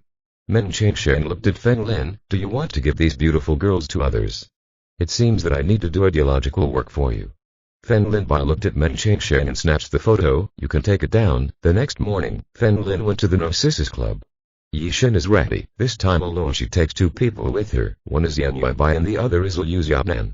When Liu Xiaonan saw Fen Lin, her expression was very respectful, and like everyone else, she called Fen Lin Sir. Fen Lin asked Men Chang Shen to stay here and pay attention to Yi Dan if nothing happened. The second master was busy anyway. There was a lot of traffic under the Wei family mountain. Liu Xiaonan drove the Maserati and parked the car in a space. Parking next. After a few people got out of the car, they immediately attracted everyone's attention. The incident in the Narcissus Club spread throughout Yonsei. Behind them, there's the legendary Realm Master. Currently, everyone is waiting. See what happens at Narcissus Club and how Yi Xin agitates Yonsei. Yan Yuebai was dressed the same as before and followed Yi Xin. Fen Lin took Liu Xiaonan and prepared to go up the mountain. Suddenly, Liu Xiaonan's face turned pale and his eyes looked somewhere. After Fen Lin found out, he followed her gaze and saw a familiar person. Wang Baqi. Next to him was a woman in a miniskirt. This woman is Liu Xiaonan's previous girlfriend, Ma Minring. Ma Minring also noticed Liu Xiaonan, with a disdainful expression on her face. Liu Xiaonan, you're really delaying. Didn't I break up with you? Why do you keep bothering me? Are you? Liu Xiaonan clenched his fist. He clenched his fists and said in a low voice. Presumptuous. How are you talking to us? Boy, who allowed you to come here, a stinky beggar like you? Wang Baqi pointed to the mountain of the Wei family in the distance and said with a mocking smile. That's right. What qualifications do you have for a poor guy like you to attend the Wei family banquet? Where is the security guard? Ma Minren continued, speaking in an arrogant tone. He felt that the most correct thing in his life was to show loyalty to Wang Baqi. After what happened last time, Wang Baqi is considering buying him a BMW and use his name. Even if we break up in the future, this is real wealth. What are you talking about? I brought it here. Were you not convinced? Fen Lin narrowed his eyes, took a step forward, and looked coldly at Wang Baqi. Wang Baqi pointed fiercely at Fen Lin. Don't be arrogant, you're just Yi Xin's dog. Boom. Fen Lin kicked Wang Baqi in the stomach. Wang Baqi fell back and fell to the ground, causing him to scream in pain. Oh Liu, slap me. Fen Lin looked at Liu Xiaonan next to him. Walked towards Wang Baqi, grabbed his neck with one hand and slapped him. Bang. Blood came out of Wang Baqi's mouth. Seeing this, Ma Minren rushed towards Liu Xiaonan like crazy. What are you doing? Stop. But Liu Xiaonan didn't stop at all and slapped him again. Wang Baqi's eyes were about to burst into flames. He suddenly saw King Pen in the distance and quickly called for help. Master Qin. Help, Master Qin. King Pen looked here with a smile on his face. Hey, Master Fen. You're here too. One sentence confused Wang Baqi and the narrator Ma Minren. A woman like Ma Minren, who tries by all means to integrate into the circle of rich people, he naturally meets King Pen. This is a young bastard from a wealthy family, much more powerful than Wang Baqi. Unexpectedly, he would call this man Mr. King Pen. He didn't want to either. The key was that he underestimated Fen Lin's weight in Yi Xin's heart. Yesterday's incident happened at the door of the Wei family, even though the Wei family blocked the news. To a security guard guarding the door. It was learned that Yi Xin directly sent the Kingdom Grandmaster to go to the Wei family to ask for people. If the Wei family did not also have teachers, Yi King Pen relented. Now he didn't dare to provoke Fen Lin. According to rumors, Fen Lin seemed to be Yi Xin Yang's pretty boy. Behind his back, Yi Xin used to use steel balls in which to greet him. If this is the case, Fen Lin will cry in front of Yi Shen one day, saying that he provoked him. Perhaps within a few minutes, the Kingdom Master would be in his house. Young Master Qin, you said that this boy actually scolded me. Should I teach him a lesson? Fen Lin pointed at Wei Baqi and smiled. Yes. If you offend Mr. Feng, some slaps will be light. Kim Pen nodded flatteringly, even though he had scolded Fen Lin hundreds of times in his heart. Okay, old you, it's disgusting to beat someone like that. Let's go up. Fen Lin put his hands in his trouser pockets and walked up the mountain. Liu Xiaodan threw Wei Baqi, who had a pig's head cut off, to the ground, looked at Ma Minren disdainfully, and turned around to leave without mercy. Master Wang, are you okay? Ma Minren hurriedly knelt down and helped Wei Baqi. Go away. I feel bad when I see you. Wei Baqi slapped Ma Minren. That brat was Ma Minren's boyfriend. How could he keep Ma Minren by his side? Ma Minren covered her face and shouted, Young Master Wang. I didn't provoke you. Get out. Wei Baqi shouted coldly. Ma Minren whispered, Young Master Wang, you can let me go. Where is the BMW you promised to buy me? Chapter 161 Do you think I am an honest person? Wei Baqi showed a disdainful expression. What the hell are you dreaming about? I'll buy you a plane. You obviously promised me. Who promised you? I was just joking. Although BMW cars are not expensive, they are also expensive. Hundreds of thousands, enough to sleep with a little star. What kind of thing is a woman like you? Wei Baqi's tone was cold and biting. He was just passing time and having fun. You. Ma Minren became angry and shouted, Wei Baqi. You scum. You slept with me and now you want to kick me out. No way. Heptars. Wei Baqi wiped the blood from the corner of his mouth. And chuckled. He laughed. What do you think I am an honest person? Do you want to touch me? Zhang Bin, Li Sanjia, you know, right? Ma Minren's expression changed, but he still pretended to be calm and said, I don't know what you're talking about. What? You don't know? There are videos of these two guys sleeping with you. How can you be in my circle? If you don't sleep with Li Sanjia, I've spent 50 or 60,000 on you. Why do you buy this? You have more than enough beauty, so be happy. You're a salesman, but you still want to blackmail your father. What the hell? If I hadn't watched the video and found out that you have good skills, who would want you? Wei Baqi took out a tissue from his body, he wiped the blood from his mouth, remained sarcastic, and walked with King Pen to the Wei family mountain. Baton. I misjudged you, you bastard. Ma Minren sat on the ground, crying and screaming. You were laughing so much. Before I slept with you I told you that I was a scumbag. You still laughed and said that if a man is not bad, a woman will not love him.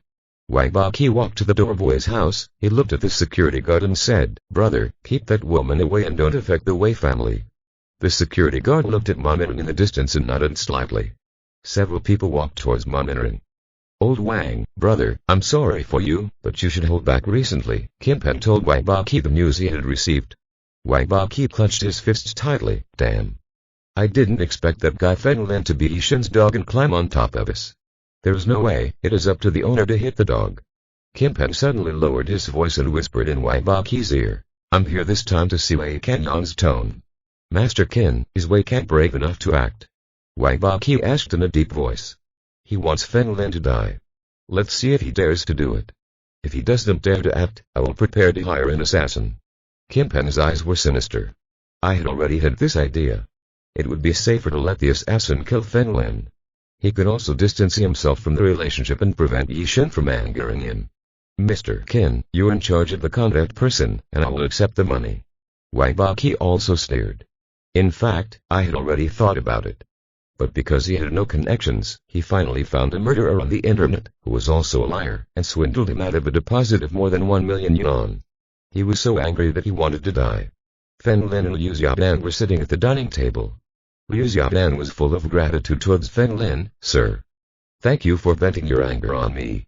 No, we are all our own people. Fen Lin answered the red wine next to him and sipped it gently. Take a bite. The table where Yishen was sitting was full of people. They all approached Yishen Chiao. The status of the teacher. The 3 major wealthy families of Yun City will step aside. Fen Lin's eyes suddenly looked into the distance, and a man wearing overalls and a pair of ponytails with a rabbit pattern on the front of his shirt came into view. His eyes were always on Yishen. Is it possible that she knows Yishen's secret? Fen Lin pondered in his mind. Unconsciously, he remembered that he had carried out a mission. If he found himself in such a situation, Fen Lin would definitely go up and arrest people. But Wu Yunai used facial cleanser to stop Fen Lin and told him not to alert the snake. Many times, Fen Lin would deliberately act irritable just because of the facial cleanser. Fen Lin's personality tended to be sultry, and although he never admitted it, he knew in his heart that he once really liked Wu Yunai. Suddenly, Wu Yunai moved. He walked towards Yi Shen with a smile. Yan Yubai became alert. Fen Lin raised his cheeks and drank leisurely. The other party didn't look at him from the beginning, obviously not knowing his identity. Didn't Wu Yunai tell Jia Land about the true appearance of the Dead Knight members? In other words, the woman in front of me is not of sufficient level. At this moment, Weizen and Wei Xian walked towards the high platform together. Almost half of the people around immediately stood up to greet, but the other half did not move and was still chatting with Yi Shen. It's so realistic. Yi Shen is here, the Wei family is nothing. There was some displeasure on Wei Zheng's old face, but he still smiled and clapped his hands vigorously, gesturing for people to look at him. Everyone, welcome to the Wei family. Many important things have happened in Yan City recently. I invite you here this time to tell you that our relationship remains the same. Wei Zheng opened his arms and looked around grandly. No one can stop the pace of development of our Wei family. As he spoke, a dark figure suddenly appeared between Wei Zheng and Wei Xian. Everyone in the audience was shocked. If it were night, they might think it was haunted. Allow me to introduce you, this is a good friend of our Wei family, Mr. I. Wei Zheng looked at the black-robed man with great respect. This black robe resembles that of a Middle Eastern woman, with the entire face covered except for the eyes. The next moment, the energy in the black-robed man exploded instantly. Bullet. Bullet. An electric sound rang everywhere. This person could be. Everyone in the audience was stunned, even the people who were chatting with Yi Shen looked away. That's right. This friend of our Wei family is at the master level. Wei Zheng looked around with an arrogant expression. Haha. As expected of Mr. Wei, he actually has such a friend. I have already said that our relationship with the Wei family is as high as the sky, and we will continue to be partners from now on. Many businessmen around him handed over their hands, including many someone who was loyal to Yi Shen before. Wei Zheng and Wei Xian nodded in satisfaction. This time it was also a shock to Yi Shen. Don't think that just because you have the realm of a master, you can do whatever you want. Okay, everyone, eat and drink well. Our old friends and I will go down and chat.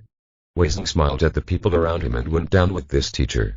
At this moment, Liu Xiaoban suddenly looked at his mobile phone and frowned slightly. Fen Lin asked strangely, "What's wrong?" "It's Mom entering. She sent me a text message, saying that she knew she was wrong and wanted to live with me and marry me." Liu Xiaoban sneered. He had just noticed that Wei Baqian man came in without Mom entering.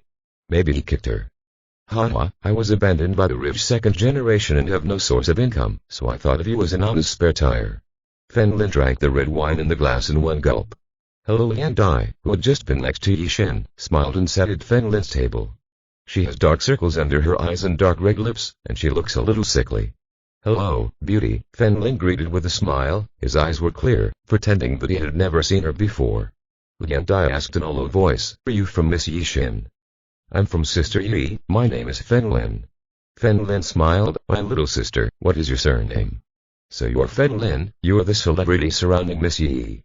Lian Dai covered his mouth in surprise, with an admiring expression on his face. Hello, brother, my name is Lian Dai. Chapter 162 Let me go, I feel dirty. Fen Lin seemed to know Lian Dai's intentions, so he followed her wishes and created an image of himself as a triumphant villain. Ha ha ha. Generally speaking, if little sister encounters trouble in the future, come to me. Fen Lin patted his chest and said with a domineering look. Okay, Lian Dai pointed to the grass in the distance and whispered, brother, it's too noisy here. Let's go there and add our contact information. Okay. Fen Lin nodded and stood up. Go to the desert. Grass. Yi Shen and Yan Yubai in the distance looked here. Bordered lawn. Lian Dai sat on the grass, hugged his knees with his hands, and whispered, my dream is to become someone like Miss Yi. Ha ha ha. Sister Yi has suffered a lot to get to this point, you are so cute. It's not necessary. Fen Lin scratched his head, giving people an honest feeling. Hey, brother, who was the teacher next to Miss Yi? Lian Dai suddenly asked in a low voice. Fen Lin sneered in his heart and really wanted to speak. I don't know either. I remember he came here with a bearded man and said he wanted to cooperate with Sister Yi, Fen Lin explained casually. Big beard.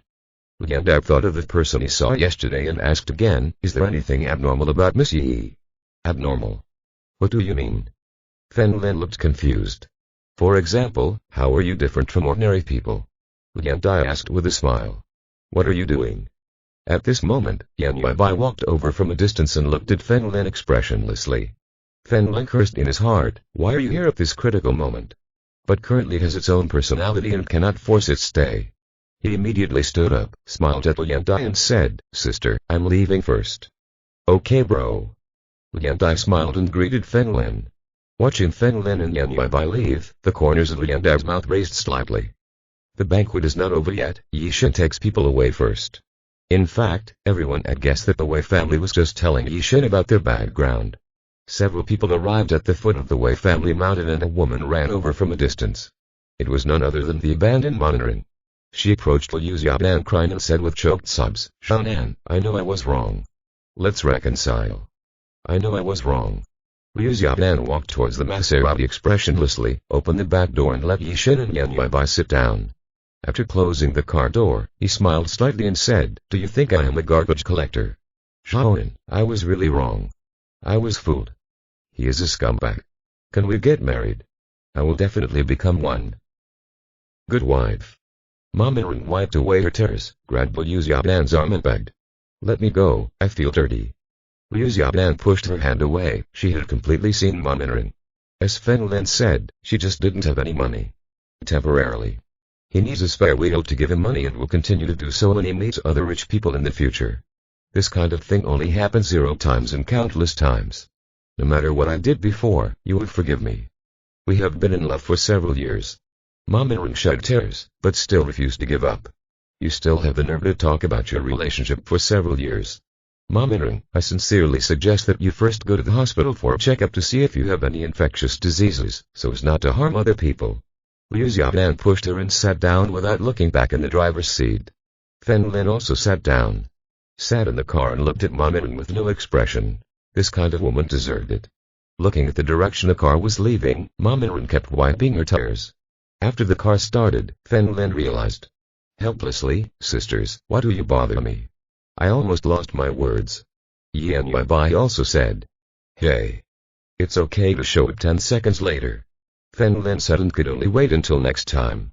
When they returned to the Narcissus Club, Fen Lin bid them farewell and wandered down the street alone. The purpose is naturally to attract the other party to find it. Fen Lin put his hands in his pants pockets and walked down the street. But Fen Lin was disappointed. He walked for several hours and no one approached him. Maybe the other party has the same mentality. If he can't wait to find Fen Lin, people will be suspicious. Thinking of this, Fen Lin went home first. He lay on the sofa and fell asleep unconsciously until Zhu Ruang and Zhu Ziang got back together. They both looked tired, they had been busy with a lot of things today. Fen Lin, have a good rest today. Let's return to Jiang City tomorrow. Zhu Ruang dragged her tired body and sat on the sofa. What are you doing in Jiang City? Fen Lin asked. You don't know, now our products have become hard currency and my mother yelled at me to leave one for her, Zhu Ruang said with a smile. I'm going to give you 5 copies to give to other companies in Jiang City. Send it to my partner to maintain the relationship. Fen Lin smiled and shook his head. Wei Qing was very lucky to have such a daughter. I'm hungry. I'm going to eat something. Fen Lin got up from the sofa. HMPH. Zhu Ruang suddenly snorted coldly, puffing her mouth and ignoring Fen Lin. Damn. What have I done to you? Fen Lin had black lines all over his head. Is something wrong with this woman? A sudden surprise. I was so happy that I forgot. I haven't forgiven yet. Zhu Ruang crossed her arms and legs. Zhu Ziang also sat next to Zhu Ruang, imitating our appearance and crossing our legs. Ying Ying, sit next to me. Fen Lin looked at Zhu Ziang and said I don't. Zhu Ziang flatly refused. Zhu Ruang mocked Fen Lin and wanted to destroy their relationship. No way. That feeling last time, Shut up. Zhu Ziang shouted immediately, got up and sat next to Fen Lin, hugging his arm. Brother, I'm sitting here. Zhu Ruang's eyes widened. Rounding, he pointed at Zhu Ziang tremblingly, Ying Ying. I'm angry. I really can't convince you this time. Xiaoying, I'm having a hard time. Zhu Ziang gritted her silver teeth. Everyone has their own secret. For example, Zhu Ziang was injured and never told anyone else, including Zhu Boying. The same goes for the treatment of diseases. Ying, let's ignore her. I will divorce her one day and we can live together. Fen Lin smiled and patted Zhu Ziyang on the back. Smelly Fen. Do you think I will be angry? The relationship between Ying and me is beyond your imagination. Zhu Wen got up and went to the kitchen to cook. Fen Lin, I'm going to help, Zhu Ziyang said to Fen Lin with a smile. Fen Lin reached out and found a random novel about the king of soldiers to pass the time. But after watching it for a while, I felt that he had no sense of empathy. The male protagonist is like a low-level gangster who takes advantage of beautiful women when he sees them, regardless of whether he recognizes them or not. If Fen Lin saw such a person in the army, he would directly kill him and disgrace him as a soldier. By turning off his mobile phones, Zhu Wen and Zhu Ziyang. They brought food. Fen Lin went to wash his hands, sat at the dining table, and found that he didn't have his own bowls or chopsticks. Where is mine? Fen Lin asked innocently, which one is mine? Is yours. What does it have to do with you if I cook for Ying?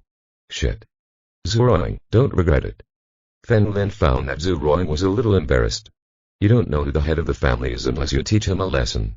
Chapter 163. Do you want to talk to me about quality? I regret. Zhuang sneered a few times and looked at Zhu Ziyang. Ying, let's eat. Oh.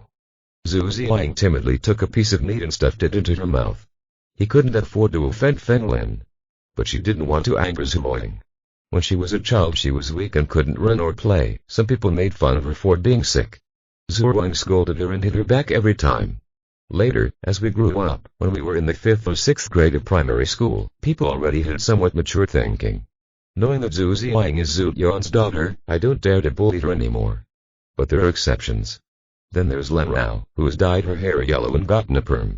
But Zhu Ziyang knew that Lan Rao simply couldn't stand Zhuang. Every time Zhu Ziyang bought crispy noodles and spicy strips, she would give them to Zhuang, and as Lan Rao saw them, she would snatch them and eat them. Then Zhuang will have a fight with Lan Rao.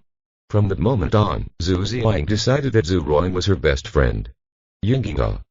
Fen Lin put his arm around Zhu Ziyang's shoulders, pointed at the meat on the plate with one hand, and then opened his mouth. Zhu Ziyang was instantly petrified. This, should I be allowed to feed him? Zhuang's mouth pounded, getting higher and higher, as she looked at Zhu Ziyang's chopsticks. Oh, Zhuang, let me tell you a story. That time I went to Ying's house and her father asked me to go to Ying's room. Shut up. Zhu Ziyang was as fast as lightning. He stuffed a piece of meat into the limousine. Seeing this, Zhuang's eyes gradually widened. Zhu Ziyang had used these chopsticks just now and now Fen Lin was using them again. Isn't that indirect? Fen Lin ate Zhu Ziyang's saliva. Broken. Zhuang slammed her chopsticks on the table, stood up suddenly and walked to the kitchen, picked up another pair of bowls and chopsticks and placed them in front of her. As for the bowls and chopsticks he had used before, he placed them in front of Fen Lin and said coldly, "Eat." Fen Lin looked at the chopsticks he had used. What do you mean? That's what you want to say. Zhuang hugged Zhuang. She kept looking at Fen Lin with her arms, her eyes were slightly red, and she was about to cry.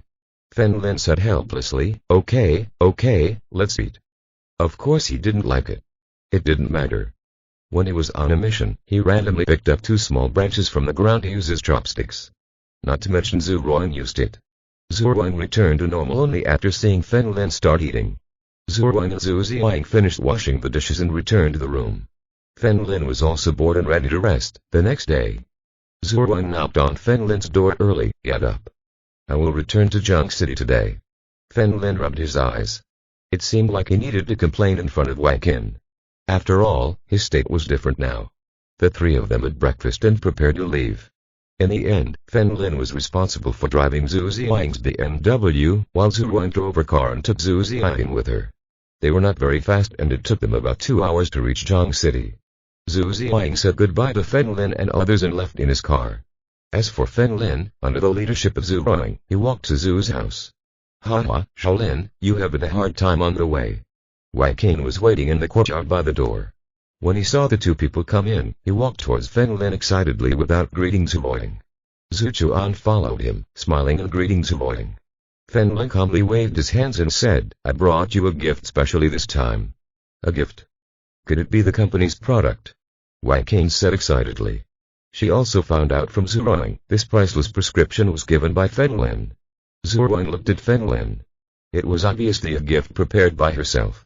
She smiled and said, "Mom, this time you haha. I asked Joanne to bring you several copies this time. You can use one for yourself. And leave the rest.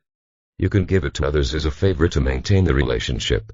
Fen Lin interrupted Zhu Ruang's words and spoke first. "Fen Lin, you..." Zhu Ruang was so angry that she couldn't speak. Obviously this was what she wanted to say. "Fen Lin, thank you very much. In the past few days, many businessmen asked me for products, saying they wanted to buy them for their wives, but I really can't get them." Zhu Chuan's face was ecstatic. The Zhu family was at the average level in Zhang City. The favors of those big businessmen are priceless. "Quickly, let me see," Wai King said impatiently. Fen Lin gave him patted Zhu Ruang on the shoulder. "What are you doing standing? Get it out quickly." "You..." Zhu Ruang took a deep breath and tried to calm down. She first took out a round ball from her box-shaped bag and handed it to Wai King.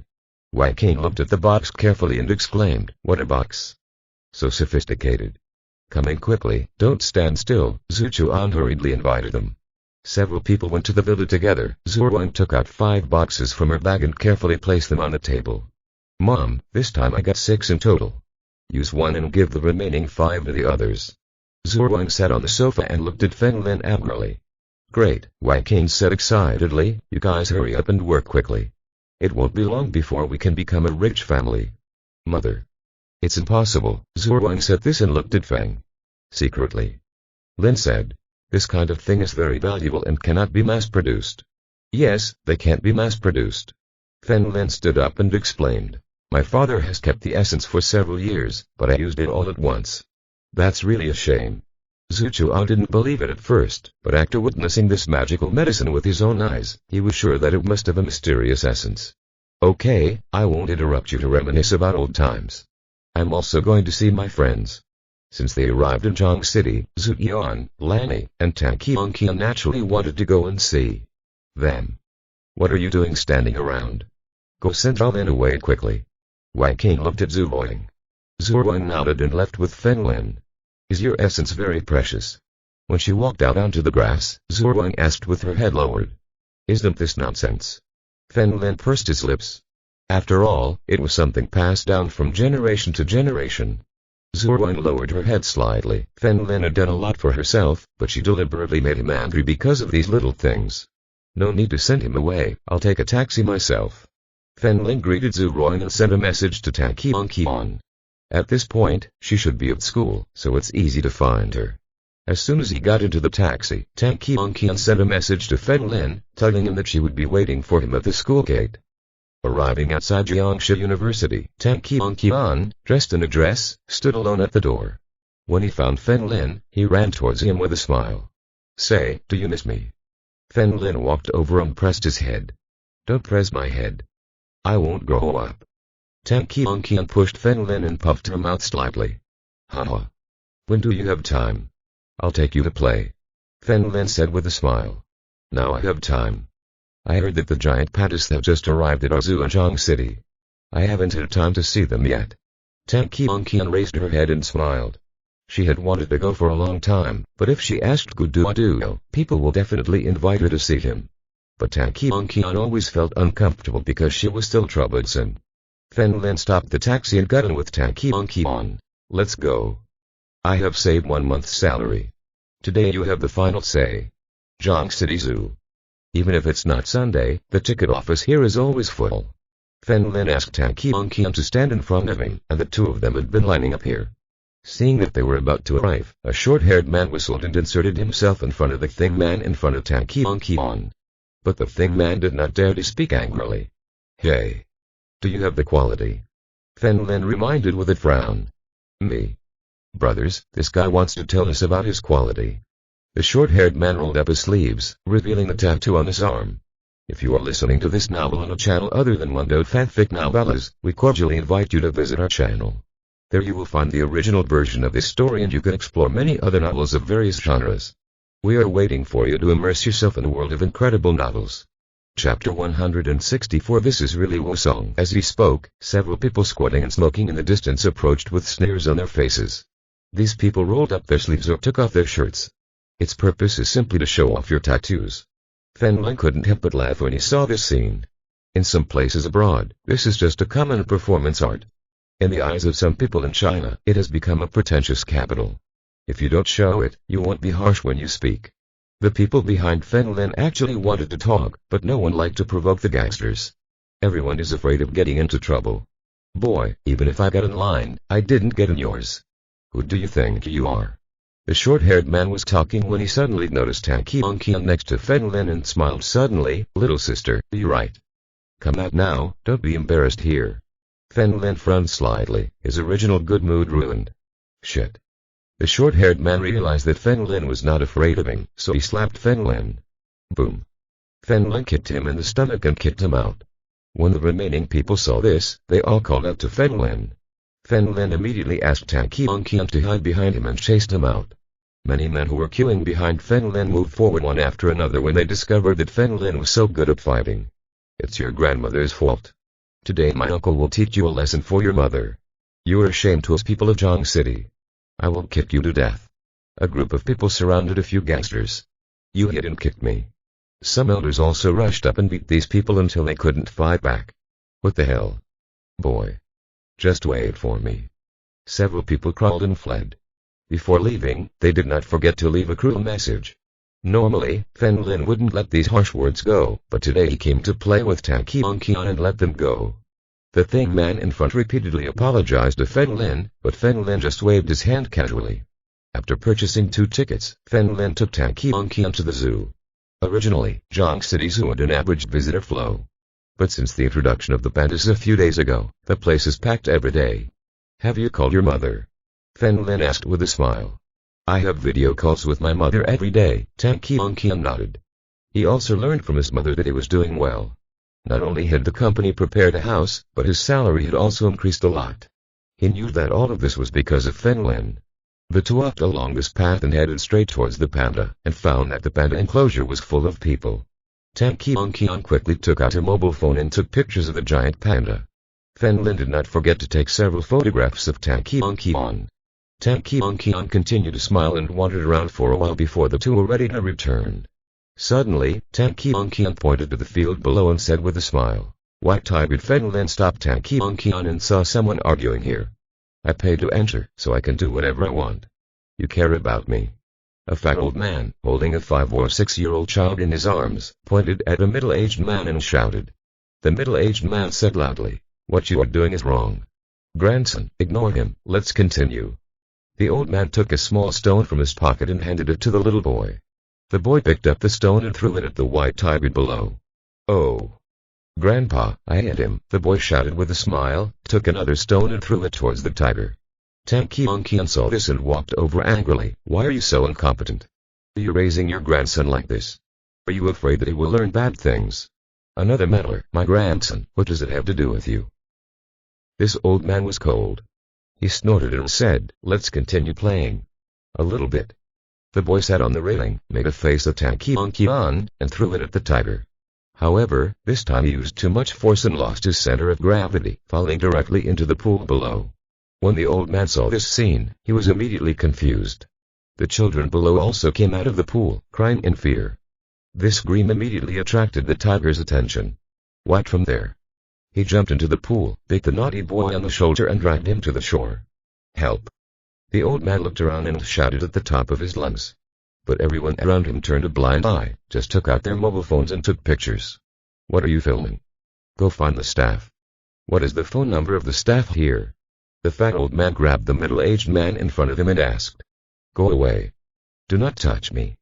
Isn't it your business if I make a video? He is not my grandson. Why am I in such a hurry?" The middle-aged man said coldly and continued filming.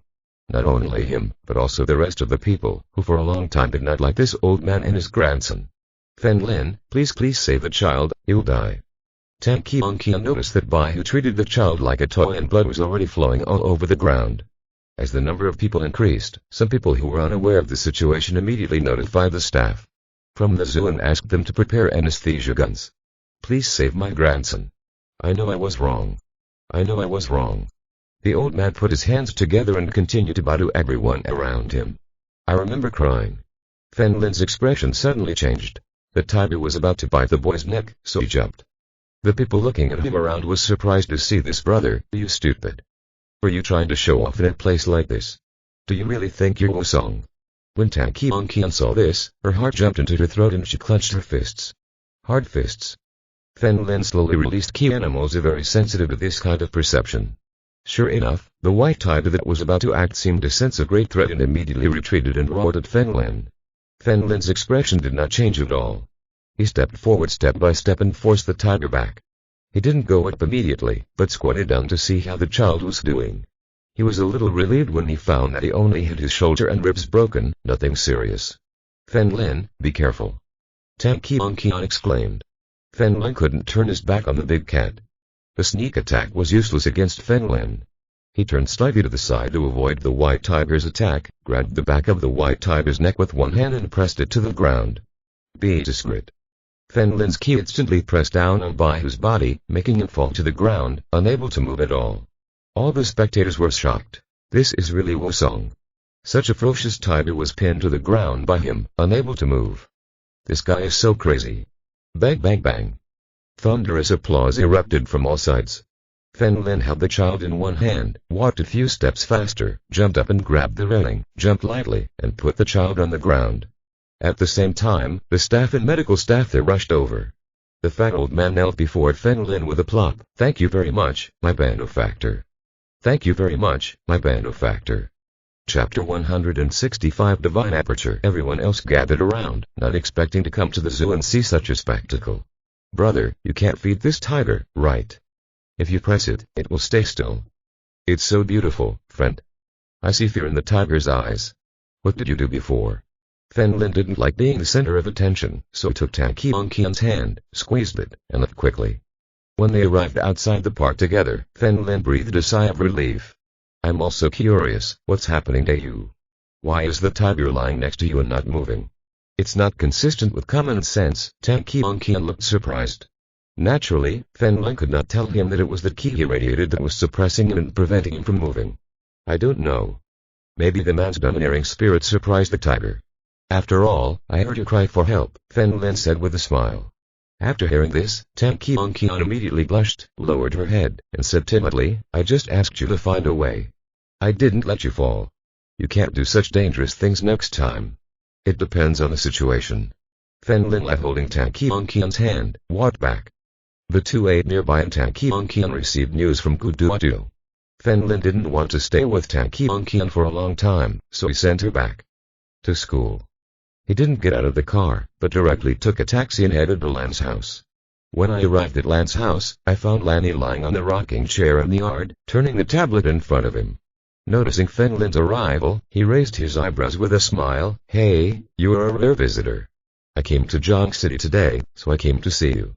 Next to him, Lan turned off the tablet and stretched. Oh, I actually really regret sending Zhiru there. Zhiru wasn't here, so I suddenly felt lonely. Everyone has their own ambitions. Fen Lin took out his mobile phone and opened a window. He handed the photo to Lanny. Do you recognize him? No. Lan stared at Lian Dai on her phone and shook her head slightly. Fen Lin took the phone and explained, I should be a big shot in the 9 others. I know the young lady from the 9 others. Did she contact you again in the same month? Lanny asked.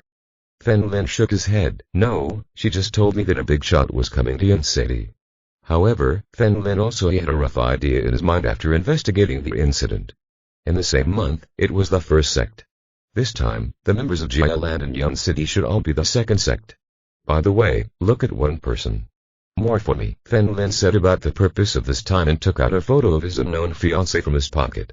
In the vast sea of people, he was lucky to meet so many fiancés. It is almost impossible to meet them again. Few left. At first I didn't want to have anything to do with the state staff, but now it's different, so I let them investigate. Is he also from the 9 Netherlands? Lan took the photo and looked at it.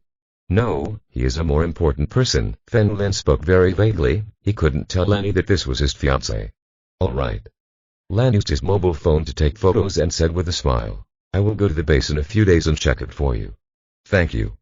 Fen Lin returned the photos. Say goodbye to Lan. He took a taxi and arrived at Zhu Yuan's house. Zhu Yuan was alone, shirtless, exercising at home. When he saw Fen Lin come in, he smiled and said, Mr. Fen Lin. Come to Jiang City if you have nothing to do.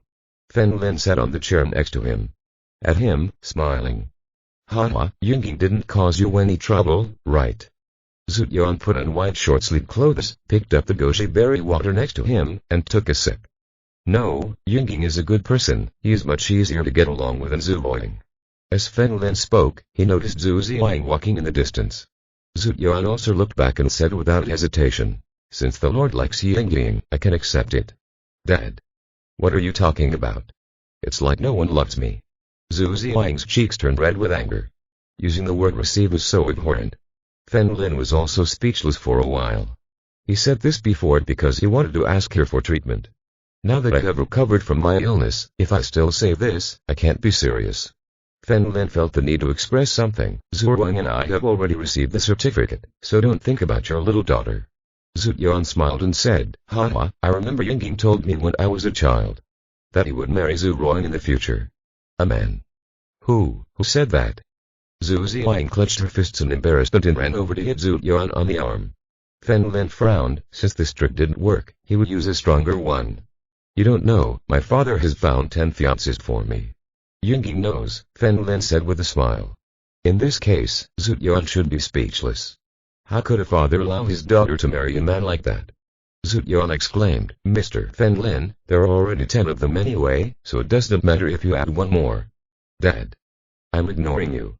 Zhu Ziang turned around and ran away angrily. She is obviously a little fairy, so if Fen Lin chases her hard, she can reluctantly agree. What is this? Treat it like a discounted product and give it away for free. Seeing Zhu Ziang leave, Fen Lin smiled bitterly. Tell me, what's on your mind? I recently had an idea, I want to take revenge. Zhu Yuan's voice was a little heavy. Yinging is my only concern.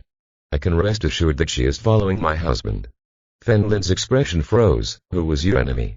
At what level? Shen Qiao. Zhu Yuan said in a deep voice. Were you dreaming? You're going to die and I will not allow you to go, Fen Lin said expressionlessly. Divine orifice. A realm above resonance. According to common sense, the realm of resonance is also called martial arts master. It is no exaggeration to say that this realm is the pinnacle of ordinary people. Men Changshen once explained to Fen Lin that the master is a dividing line. Below the master, you are a human being. The realm of divine orifices, the 7 orifices can connect with the spirit. The perceptions of vision, hearing, smell, and taste have been described as non-human. The most useful and complete is the dynamic vision. Ordinary people can't even capture the flight path of a fly. But in the divine orifice realm, one can easily capture the movement path of bullets. If you talk about the master level, you can also be killed by a sniper attack. It is absolutely impossible in the divine orifice realm. Sir, I didn't say I would go now. I'm only 50 years old and I still have 10 years left. Zhu Yuan smiled and waved his hand. I just want to find a home for my daughter in advance. 10 years of changes. It's very big, so I won't talk too much, but it must not die in the near future. Don't worry, sir, Fen Lin chatted with Zhu Yuan. Here until nightfall, then he said goodbye to him and returned to Zhu's house. Dinner was prepared here. Fen Lin sat next to Zhu Ruang and ate with Zhu Chuan and Wang Qin. After the meal, Wang Qin asked Fen Lin and Zhu Ruang to rest here since the place was big anyway. Fen Lin didn't care, he simply found a guest room and prepared to settle in for the night. He was going to return to Yan City tomorrow, so Fen Lin also went to the dormitory early to prepare to rest. In the living room, Wang Qin suddenly pushed Zhu Ruang into the room and locked the door. Mom! Open the door. Open the door.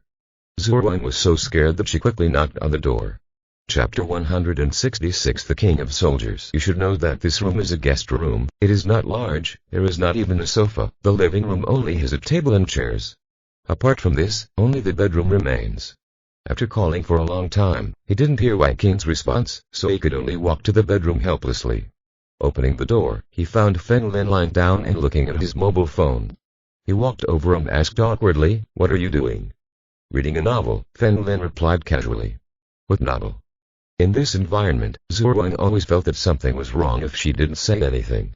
The book about breaking off an engagement with 100 fiancés at the beginning is to my liking. By the way, I want to study how people break their engagement, Fen Lin said casually. About 30 seconds later, she found that Zhu Ruang was still here, so she stood up and asked. "What are you doing?" "Go back and rest early." Zhu Ruang sighed, she also wanted to go back and rest early. The key is not to go back. What's wrong? Do you want to covet my body? Fen Lin asked with a smile. What are you thinking? My mother locked the door and I can't go out. Zhu Wang said, standing nearby. After hearing this, Fen Lin immediately turned off his phone, stood up straight and lifted his quilt. Go ahead. Zhu Wang instinctively covered her eyes, but found that Fen Lin simply took off her coat. Don't you take off your clothes when you sleep? Zhu Wang breathed a sigh of relief. Take it off when you come in, Fen Lin said with a smile. You. Zhu Wang puffed her mouth slightly, but took off her shoes and lay down, but she was on the edge, with her back to Fen Lin, far away from him. Fen Lin walked up to Zhu Wang and covered her with the quilt. Zhu Wang's nervous body trembled. He swallowed. Fen Lin, I advise you not to act recklessly. I'm afraid I'll go crazy. Don't worry, I like to be passive and let women take the initiative. Fen Lin said softly. Put his hand on Zhu Wang's belly. Zhu Wang felt as if her heart was going to burst out of her chest. She asked shakily, have you done this with many women? Fen Lin whispered. Yes, quite a few. That. Zhu Wang suddenly turned around, stood up, and looked at Fen Lin with those beautiful eyes and a face full of anger. Most of them are murderers. They just cooperate to complete the task, Fen Lin said with a smile. Hearing this, Zhu Wang breathed a sigh of relief. The two remained in this position for a long time. Suddenly, Zhu Wang said, is it because if I don't speak, your claws won't come down? Sorry, it was too big and I accidentally touched it. Fen Lin looked embarrassed. Aren't you careful? Zhu Wang blushed and suddenly hugged Fen Lin's head, making him unable to breathe.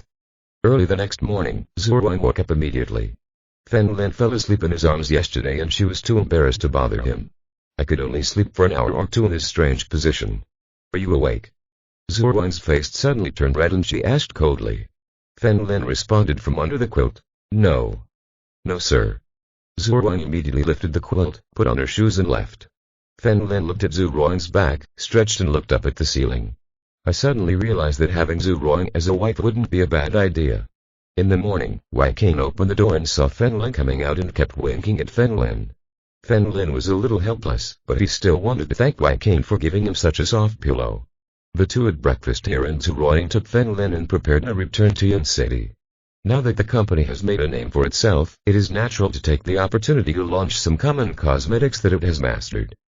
After exiting the highway, it was exactly 9:30 inches the morning and we would arrive in Yan City in 10 minutes. Suddenly, Zhu Wang stepped on the brake and Fen Lin, who was taking a nap with his eyes closed, immediately opened his eyes.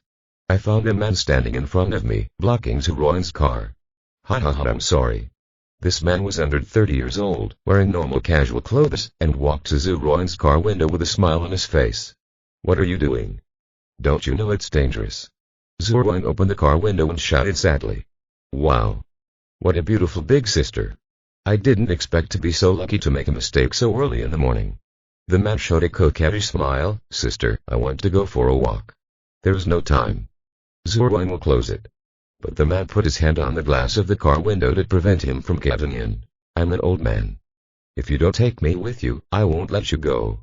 Fen Lin smiled at him. Zhu Wang said, let him get in the car. This person is a master, the late stage of Jin. Zhu Wang nodded and said coldly, go up. Haha. Thank you, miss. The man opened the back door and entered. Zhu Wang restarted the car and rushed to Yan City. This man's eyes always watched Zhu Wang's pretty face through the rear-view mirror. Zhu Wang shouted dissatisfied. What are you looking at? Look at the beauty, my sister is so beautiful. My name is Waifu, can you be my wife? The man smiled. She is my wife. Fen Lin held his cheek, a hint of disgust flashed in his eyes. Haha, I don't care. When did you divorce your wife? Remember to inform me, Waifu chuckled without any restraint. Fen Lin's eyes flashed with murderous intent. This man's behavior was the same as the hero of the novel The King of Soldiers that he had read before. With a little force, he begins to be arrogant and flirts with other women casually. Stop the car, Fen Lin said coldly. Zhu Wang nodded and gradually parked the car on the side of the road. Get out, Fen Lin turned around and said to Waifu. Handsome boy, isn't it good? It's almost here. Waifu smiled and spread his hands. Call the police. Fen Lin looked at Zhu Wang. All right. Zhu Wang couldn't stand this kind of trash for a long time, so she immediately took out her mobile phone and called Zhanmu. Haha. The young couple is quite short-tempered. We should meet again. Waifu opened the car door and got out of the car with a smile. Watching the Mercedes-Benz leave, Wang Fu took out his mobile phone and made a call. After a while, a Range Rover parked on the side of the road. Kim Peng and Wang Baki came down from above. "Is it Mr. Wang Fu?" Kim Peng smiled and clasped his hands. "That's right," Wang Fu nodded. Kim Peng and Wang Baki were overjoyed and respectfully asked him to get into the car. After the three of them got on the bus, Kim Peng explained to Wang Baki, "Old Wang, let me introduce you to Mr. Wang Fu, the king of foreign mercenaries, commonly known as the king of soldiers." It turns out to be Mr. King of Soldiers. All of this is legendary.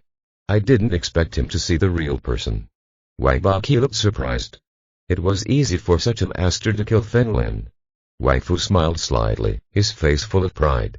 He is only 28 years old this year, and he has already entered the late stage of dark power. On the battlefield outside the country, he is even more invincible. So far I have slept with hundreds of women and most of them have cheated on me. Sometimes he also feels like a protagonist in this world. Wang Fu looked at Kim Peng with a smile. "By the way, help me check the license plate number." Chapter 167. Do you know who you are talking to? Kim Peng nodded. Something so small was still very simple for him. He took out his mobile phone and was about to record it, but suddenly felt that the license plate number looked familiar. "By the way, it's a black Mercedes-Benz S-Class," Wang Fu reminded. "What? This is Zhu Ruan's car." Kim Peng finally remembered and said excitedly, "Mr. Wang Fu, the person I want you to kill is Zhu Ruan's boyfriend." "That woman's boyfriend?"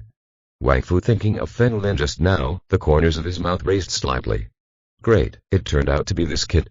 He even told himself to get out of the car with a pretentious look. It seemed like he needed to be shown what desperation meant. Zhu Ruan sent Fen Lin to the villa and drove to the company alone. Fen Lin drove his Wuling and arrived at the Narcissus Club. Currently the flow of people in this club has returned to normal. Even in the morning there are many people. Fen Lin arrived at the top floor and found Men Chengsheng and Yi Dan at the table, playing chess. Men Chengsheng scratched his hair and fell into a weak position. Fen Lin watched for a while, surprised in his heart that Yi Dan could be the second master in chess. "If you lose, try again." Men Chengsheng patted the chessboard. "Your little girl is quite powerful." "Sir, I am not a little girl." Yi Dan smiled and put the chess piece in place. Fen Lin watched for a while and then went to Sikam Jin's room. Sikam Jin was playing a game, while Yan Yuebai was lying on a sofa, looking at his phone. Fen Lin walked over and sat next to Yan Yuebai. "Boss, why haven't the people from Jialan come yet?" Yan Yuebai asked as he rested on Fen Lin's lap, flipping through his phone. "Don't be impatient. It's not that you don't know the strength of Jiaworth. Even Second Master and I are not rivals." Fen Lin sighed lightly. "The many secrets, such as unlimited status. All the immortals who have surpassed Fen Lin have said that the 9 Netherlands are powerful. Then why are we fighting? We can just run away." And Yuebai looked at Fen Lin. "If it's your mentality, let's stop progressing." "It is precisely because they are strong that we have to kill them," Fen Lin said with a smile. Just as Yan Yuebai was about to say something, he suddenly raised his cell phone and exclaimed in surprise, "Boss! Fifth sister." Fifth sister's phone number. Sikam Jin, who was playing, also looked over. I looked out of the corner of my eye to see if Lao Wu appeared again. In the dead night, everything is done. Yan Yuebai immediately answered the phone and pressed the speaker. "Fifth sister. The boss and the fourth brother are with me, and even the second master is here." "Is the boss here too?" "I just received news that the Blackgate ninjas went to Yun City and Jiabai." Lao Wu's voice was heard. It was a very soft female voice. Fen Lin smiled and asked, "Lao Wu, how did you know I was in Jiabai?" "Zhao Qi told me." Lao Wu directly betrayed Yan Yuebai. Yan Yuebai scratched his head in embarrassment and winked at Fen Lin. "Hey, boss, I'm not just idle and bored. I talked to Fifth Sister all day. The Blackgate ninjas may have followed the 18 earthly demons." Fen Lin thought, they already knew this when they were doing the mission. The Blackgate organization in the island country is the minions of the 9 Nethers. "I don't know about this, boss, do you need me to go?" "No, I have to the second teacher in charge, so I don't need it for the moment." "I will let you know when I need you," Fen Lin said with a smile. "Yes." Lao hung up the phone. "Wait, let's wait in the dark until he appears." Fen Lin crossed his legs and narrowed his eyes slightly. On the top floor of a high-end hotel. In the gorgeous presidential suite, Wang Fu was sitting on a sofa, gently sipping red wine. On the table in front of him were photographs of Fen Lin and Zhu Ruan. "Mr. Wang Fu, what are you going to do? If you need anything, just tell me." Wang Baqi smiled and sat on the opposite sofa, bowing his head. Compared with him, Kim Peng's acting is more natural because he belongs to a wealthy family. There is a transformation master in the family. The reason why he was not allowed to do it was simply because he was afraid that Yi Shen would know that it was the King family who did it. What you want to do is do it without anyone noticing. The safest way is to let others do it. What's more, this time all the money came from Wang Baqi. Nothing is needed, just kill one person, simple. Wang Fu pointed to Zhu Ruang in the photo. This woman is so beautiful. Kim Peng looked a little sad when he saw this. Sir, I will kill this man. The reason is because of this woman. I hope you can give me some face. Haha, let's compete fairly. I have seen many beauties, but this is the first time I have seen one so beautiful. It should have an E, right? Wang Fu smiled and licked his lips. It's F. Kim Peng knew this very well because he once went to university in Yong City. He once spent a lot of money to bribe Zhu Ruang's roommate and investigated everything about her. Zhu Ruang always calls herself E, but this model of underwear is a little tight on her, so she usually wears F. Grandpa, you are so cruel. Wang Fu stretched and stood up from the sofa. Tell me the address of this woman. If you use her to lure this child, he will die unless the great master protects him. Wang Baqi laughed. He smiled from ear to ear. Mr. Wang, you are so handsome. Can you accept me as your disciple? We may have once been a family. I don't accept apprentices because I'm too afraid of problems. Wang Fu said lightly. Zhu Ruang is in your company, sir, be careful. Fen Lin is Yi Shen's favorite, Kim Peng reminded. Do you know who you are talking to? The king of mercenaries. Wang Fu said with a proud look, I have killed in the transformation realm, more than once. Although Kim Peng was dissatisfied, he did not show it. Make excuses and smile. At noon, Zhu Ruang ordered luxurious takeaway for the two people in the company. Zhu Ruang, Zhao King and Tang Hong were sitting in the hall eating. Zhu, I have notified all interviewees. Everyone will meet tomorrow morning at 10 o'clock. Zhao King picked up the chopsticks and said with a smile. Okay, let's eat first. Zhu Ruang smiled at the two of them. I really didn't expect that such a big company, just the three of us, I could make so much money. How much money do you make? At this moment, the door of the hall opened and Wang Fu walked in with a cup of milk tea and a smile. Is that you? How did you get in? Zhu Ruang still remembered this man. After all, I had just met him in the morning. Come in bragging, the security guard guarding the door, I will let him sleep for a while. Wang Fu took the milk tea and looked at the three people in front of him. He smiled more and more happily. Sure enough, today's my lucky day.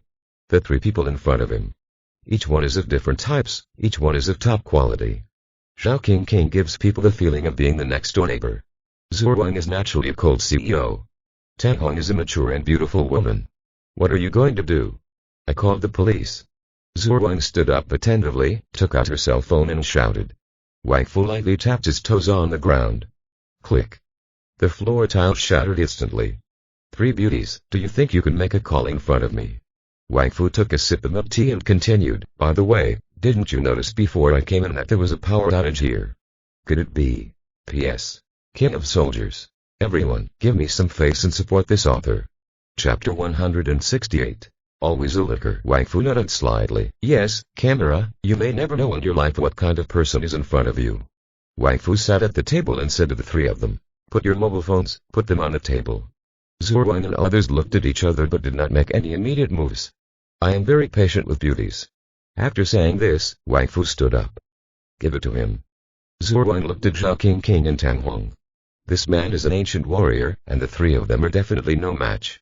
Then, the three of them put their mobile phones on the table.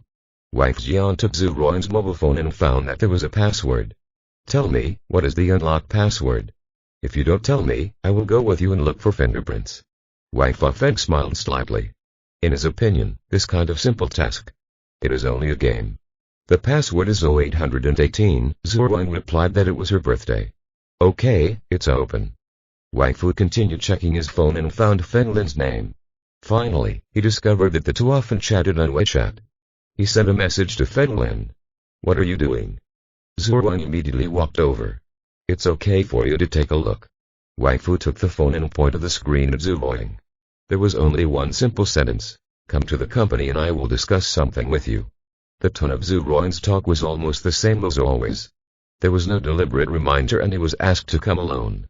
It's the simplest words like this that won't make anyone suspicious. What are you looking for Fen Lin for? Zhu Ruang asked sharply. Give him a gift. Wang Fu finished the milk tea and said calmly, "Despair."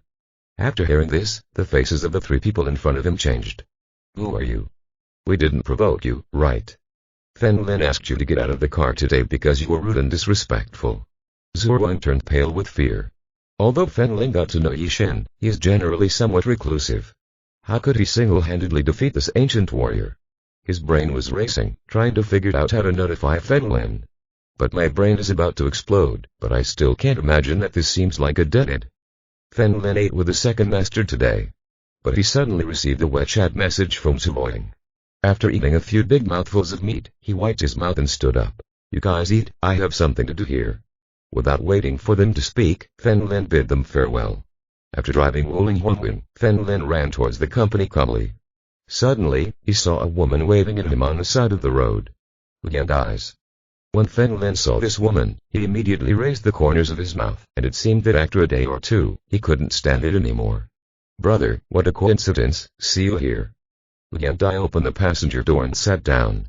"How do you know this is my car?" Fen Lin asked with a smile. Lian Dai showed a cute expression. "I saw him from the front. My brother is so handsome, so eye-catching." "Haha, he's not that handsome either. Where does the beauty go? I have something else to do." "No, don't call me beauty. She looks lively. My name is Lian Dai. You can call me Jadi," Lian Dai said with a smile to Fen Lin. "Okay, Jadi." Fen Lin waited for the other party's questions so that he could learn something from them. "Brother, last time we chatted, Miss Yi didn't say anything, right?" Lian Dai suddenly asked. Fen Lin was stunned. This answer was a bit difficult. If she said no, it would be abnormal. After all, Yan Yui Bai brother, why don't you speak? "Sister Yi didn't let me speak." Fen Lin could only be a foolish and inexperienced child. "Oh, brother, you're a bad guy." Lian Dai suddenly puffed out his mouth and shook his twin pigtails. "Okay, I'll tell you, but you shouldn't tell Sister Yi. Sister Yi is very scary when she is angry."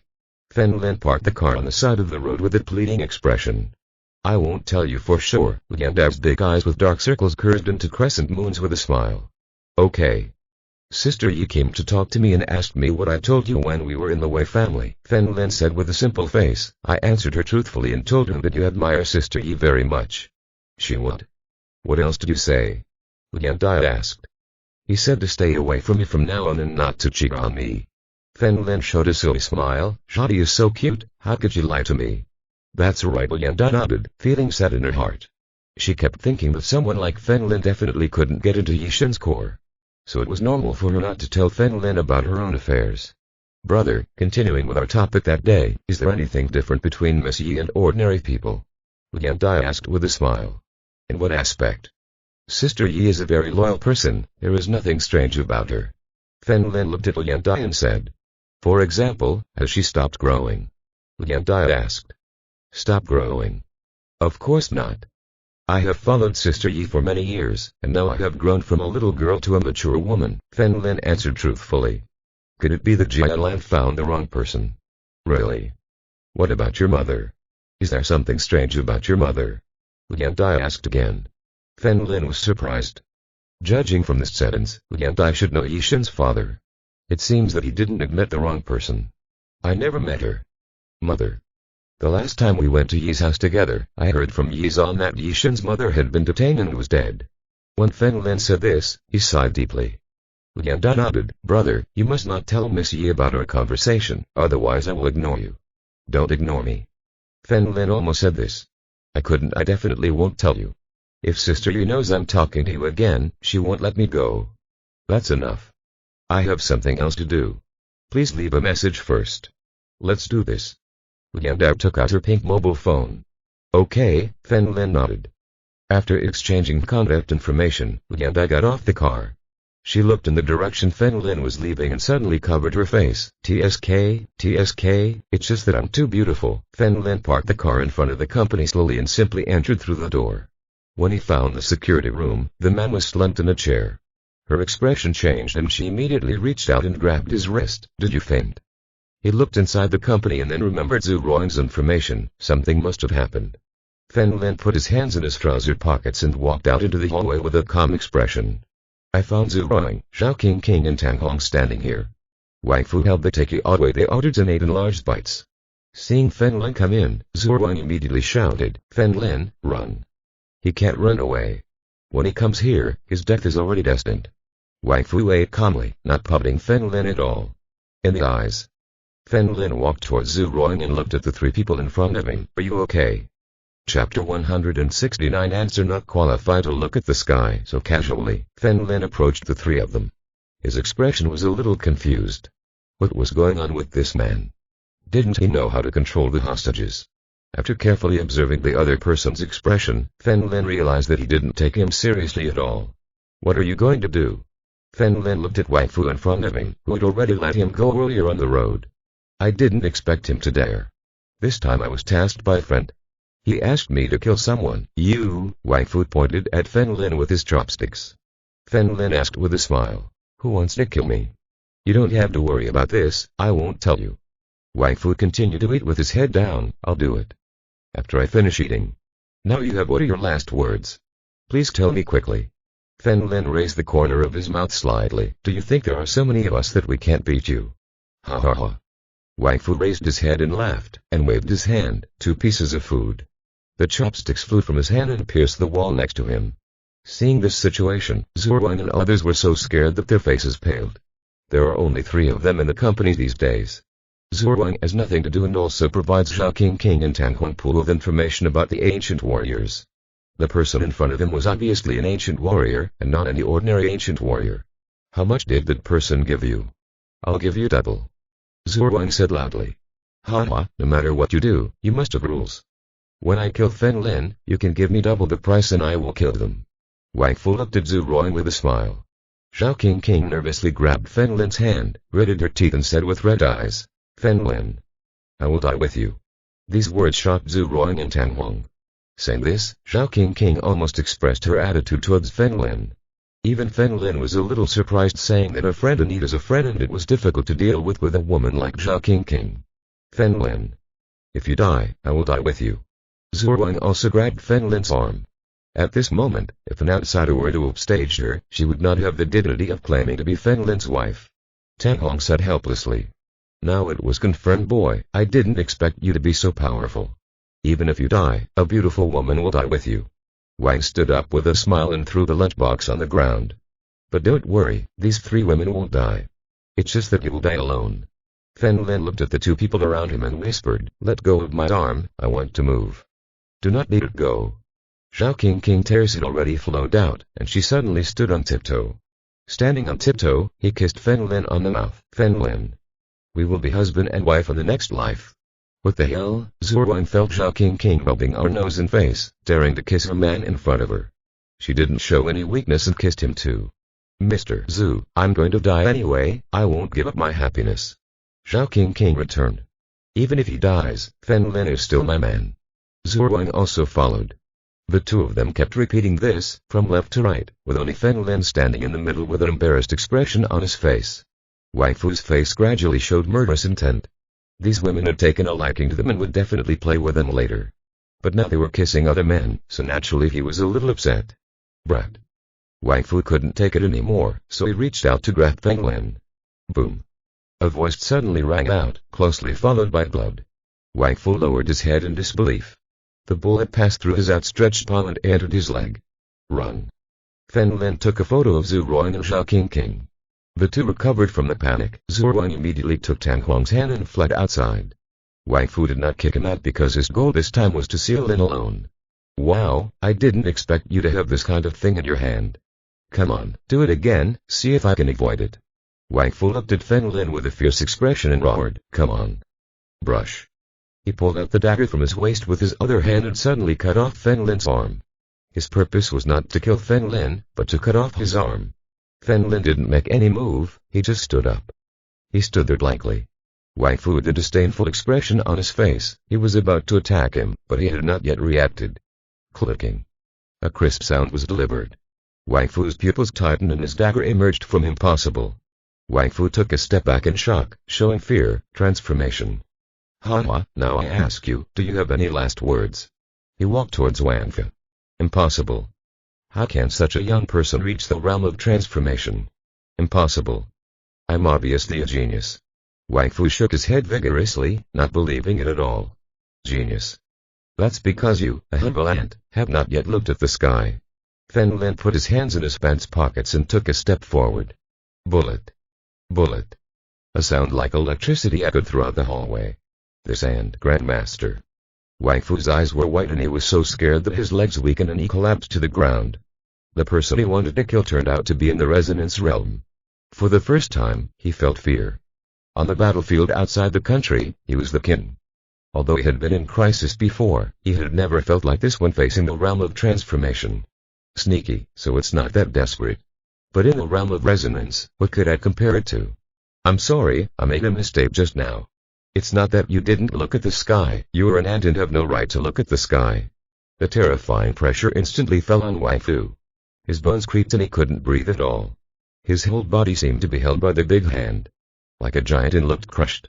He raised his head and looked at Fen Lin, who was very close, with chills in his hair. In front of him, Fen Lin's left eye emitted a dark red light, like a burning flame. Magic aperture. Wang Fu's hand trembled with fear, his tongue trembled, and he could not say these two words clearly. The 7 orifices are connected to the spirit, and the eyes are the windows of the soul. The power of the divine orifices will burst from the eyes. Although he didn't know why only the left eye of the person in front of him was shining, he was sure. This must be the divine and legendary realm. Major, please spare your life, I know I was wrong, let me go. From now on, I will work as a slave for the eldest. Spare your life. Wang Fu was so scared that he bowed at Fen Lin with such force that it covered the ground and broke his head. He couldn't believe the kind of existence he found. Who is it? Fen Lin asked calmly. It's King Pen and Wang Baki. They asked me to come. Major, forgive me and I will kill them. I will come to you with their heads. Spare your life. Wang Fu was bowing, and the door of the hall was blocked by someone. Push. Sikam Jin walked in with a calm expression. Fen Lin raised his eyebrows and the light in his left eye gradually disappeared. Zhuang should have informed Yi Xin. Actually, you are not needed for such a trivial matter, Fen Lin said with a smile. It's time to exercise. I've gained a pound or 2 recently. Sikam Jin calmly walked over and asked, shall we kill him? Fen Lin nodded. Sikam Jin took out a white glove from his pocket and put it on his hand. Chapter 170 Family Crisis. Don't kill me. Major, I have a lot of money and a lot of women, and I will give them all to you. Please. Wang Fu's soul trembled and regretted why he had brought about such a terrifying existence. Sikam Jin's expression did not change. He stepped forward and grabbed Wang Fu's head. Boom. Wang Fu's body was shaken violently, his eyes remained frightened, and he gasped. Oh, I can only do this dirty and tiring work. I'm obviously the boss. Fen Lin smiled bitterly, put Wang Fu's body on his shoulders and walked out. Sikam Jin followed Fen Lin and left with him. Not far away, Zhuang and others were relieved to see that Fen Lin was safe and sound. Several people looked at Wang Fu on Fen Lin's shoulder and they all looked pale. Fen Lin, did you kill someone? Zhuang asked, covering our mouth. That's right, how do you say that? No matter how good your martial arts skills are, you are still afraid of kitchen knives, let alone hot weapons. After Fen Lin finished speaking, he carried his body and he left. Looking at Fen Lin's leaving figure, Zhuang's face couldn't calm down for a long time. What if Fen Lin was caught? I'll go to the police station to explain, you guys go ahead and get to work. Fen Lin walked out of the door, greeted the 3 of them, and put the body in the back of the car. I'll go back first. Sikam Jin opened the door of the Volkswagen next to him. Yes, Fen Lin nodded slightly and drove to the police station. He sent a message in advance to the head of the police station, Li Jun. As soon as he arrived, Li Jun was waiting in front of the door. This man wanted to kill me, but I killed him. Find out who he is. Fen Lin opened the car door, looked at Li Jun and asked. Li Jun took photos with his mobile phone and took Fen Lin to the computer to compare their identity information. Suddenly, a person's profile photo appeared on the screen. The person in the wanted order. How did he enter our country? Li Jun looked at the previous information and was surprised. He is an ancient warrior. It is very easy to enter the border from dangerous places. Fen Lin took out the firearm from before and said, get me some of this guy's bullets. All right. Li Jun nodded and there was a red pass.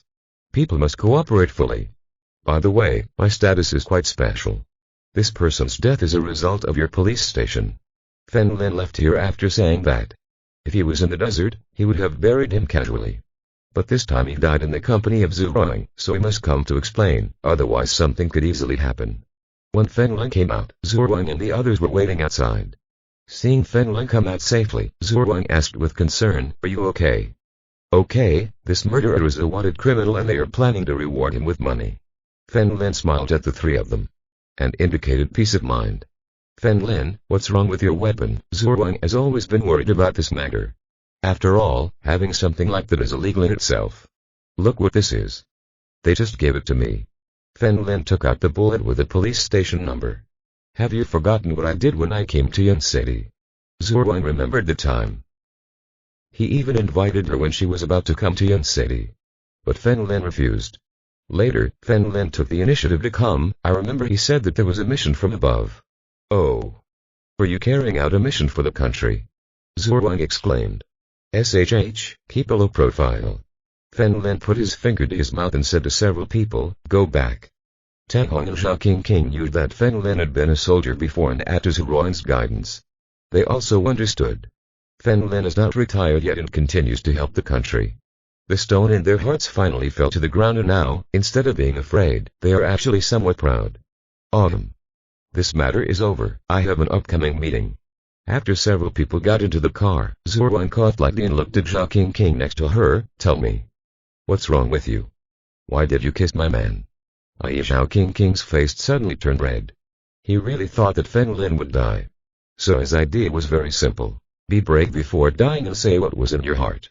Unexpectedly, everyone lived well. Tan Hong, who was sitting in the back row, frowned and felt that she had to make a statement and seek her daughter's right to happiness. "Mr. Zhu King, you may not know that Feng Lin has been engaged to my daughter for a long time," Tan Hong said to the two. Our two families agreed. Zhu Wang and Zhao King turned back. Around at the same time, and the whole car inside the car seemed to be standing still. Feng Lin returned to the Synopsis Club, grabbed a bottle of Coca-Cola, and went to Sakam Jin's room. Just as she sat down, Yi Shen hurried in, and with her was Yi Dan. "Mr. Feng Lin, something happened to the Yi family." Yi Shen walked over and looked at Feng Lin and said, "My dad was seriously injured. It was Yi Tao who called me to tell me." Yi Dan also said, "I want to go take a look. We are currently in a cooperative relationship. I have no right to interfere with what you want to do, but I would like to remind you in the same way. Now, as long as you appear." Yu and Yi said nothing. "Sir, do you mean we don't care?"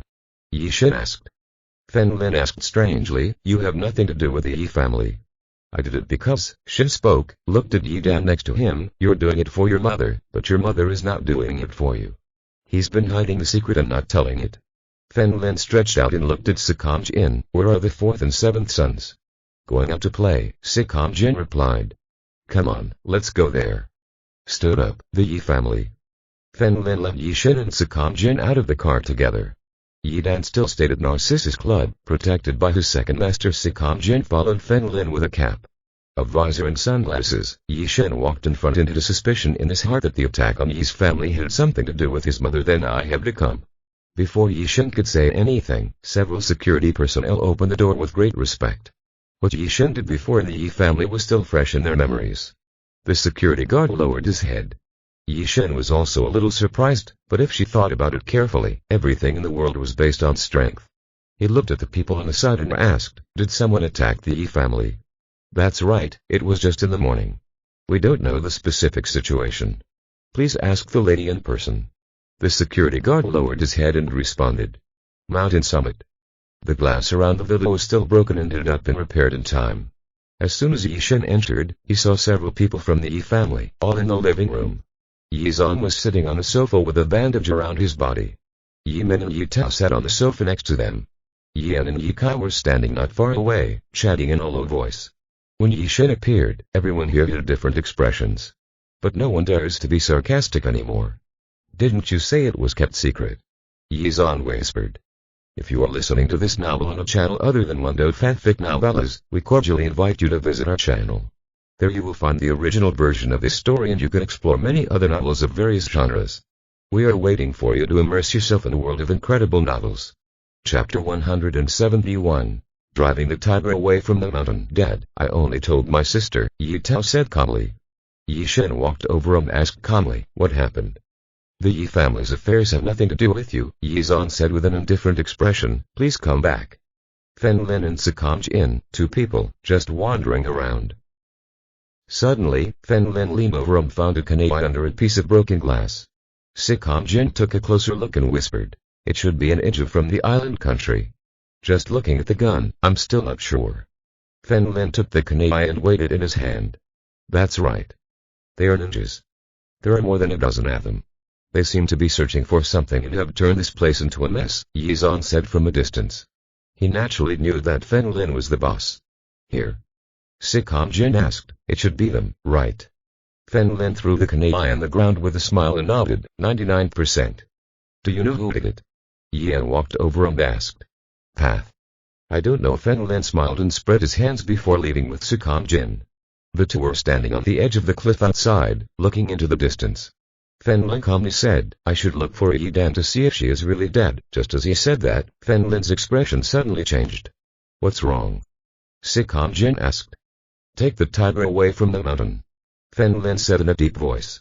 "First come to Yi's house and look for Yidan to see if he is here. If you find that he is not there, evacuate immediately and wait for Yishin to come. As long as she comes, it is very likely that she will bring the master state with her. In this case, they can break into the Narcissus Club and find Yidan's whereabouts. I'll be back right now." Sikam Jin prepared to leave. "It's too late." 1, 2, just as Fen Lin counted twice, Yishin hurried out. "Mr. Fen Lin is sorry, a group of people broke into our club." "Look," Fen Lin smiled and spread his hands. Sikam Jin also shook his head slightly. "Mr. Fen Lin, my mother may be in danger," Yishin reminded from the side. Fen Lin calmly picked up the phone and called Yan Yuebai. "Boss, what's wrong?" "Where are you now?" Fen Lin asked. "I'm buying brushes outside." "Don't buy them yet. Go back to the Narcissus Club." "Something happened," Fen Lin warned. "Okay. I'll be there right away," Yan Yuebai replied. Fen Lin hung up the phone and said with a smile, "Let's go back too." "All right." Yishin was extremely nervous. He didn't expect that this was the other party's plan to drive the tiger away from the mountain. And the purpose should be to target his mother. Narciso Club. Men Changshan was playing chess with Yidan. His face suddenly froze and he said with a smile, "Leave this chess game alone and come with me." Men Changshan started the electric wheelchair, arrived at the accommodation, and opened the door to his room. "Old sir, what happened?" Yidan followed him and asked. "There should be danger." "You hide in the cabinet in my room," Men Changshan said calmly. "What's wrong with this?" "I'm hiding." "What will you do?" Yishin grabbed Men Changshan's wheelchair and had no intention of hiding. "I'm not afraid. If those people dare to hit me, I will just lie on the ground and not get up," Men Changshan said with a smile. "Wow." At this moment, Yidan heard the sound of glass breaking. He immediately entered Men Changshan's room and hid in the cabinet next to her. Men Changshan was sitting at the door of the room. "These people want to enter, except through the windows, which are the doors." "Wow." There was a loud noise and the window glass behind Men Changshan's room suddenly shattered. A man dressed in black and hooded jumped into the room. He looked at Elder Men Changshan and ignored him. He immediately lay down on the floor, looked under the bed to see if anyone was there, and then quickly ran to the bathroom. Finally, he looked at the cabinet next to him. No. There was someone in the cabinet. Men Changshan turned his wheelchair and blocked the cabinet. Nisanai. This man mercilessly threw a black kunai and aimed at Men Changshan's head. Bullet. Accompanied by an electric sound, the kunai stopped in front of Men Changshan's eyebrows, unable to move any further. Men Changshan smiled and grabbed the kunai. Then Ichi's eyes widened and he immediately turned around and ran away. Oh. The kunai flew instantly and stabbed the man's waist, propelling his body and being pinned to the wall.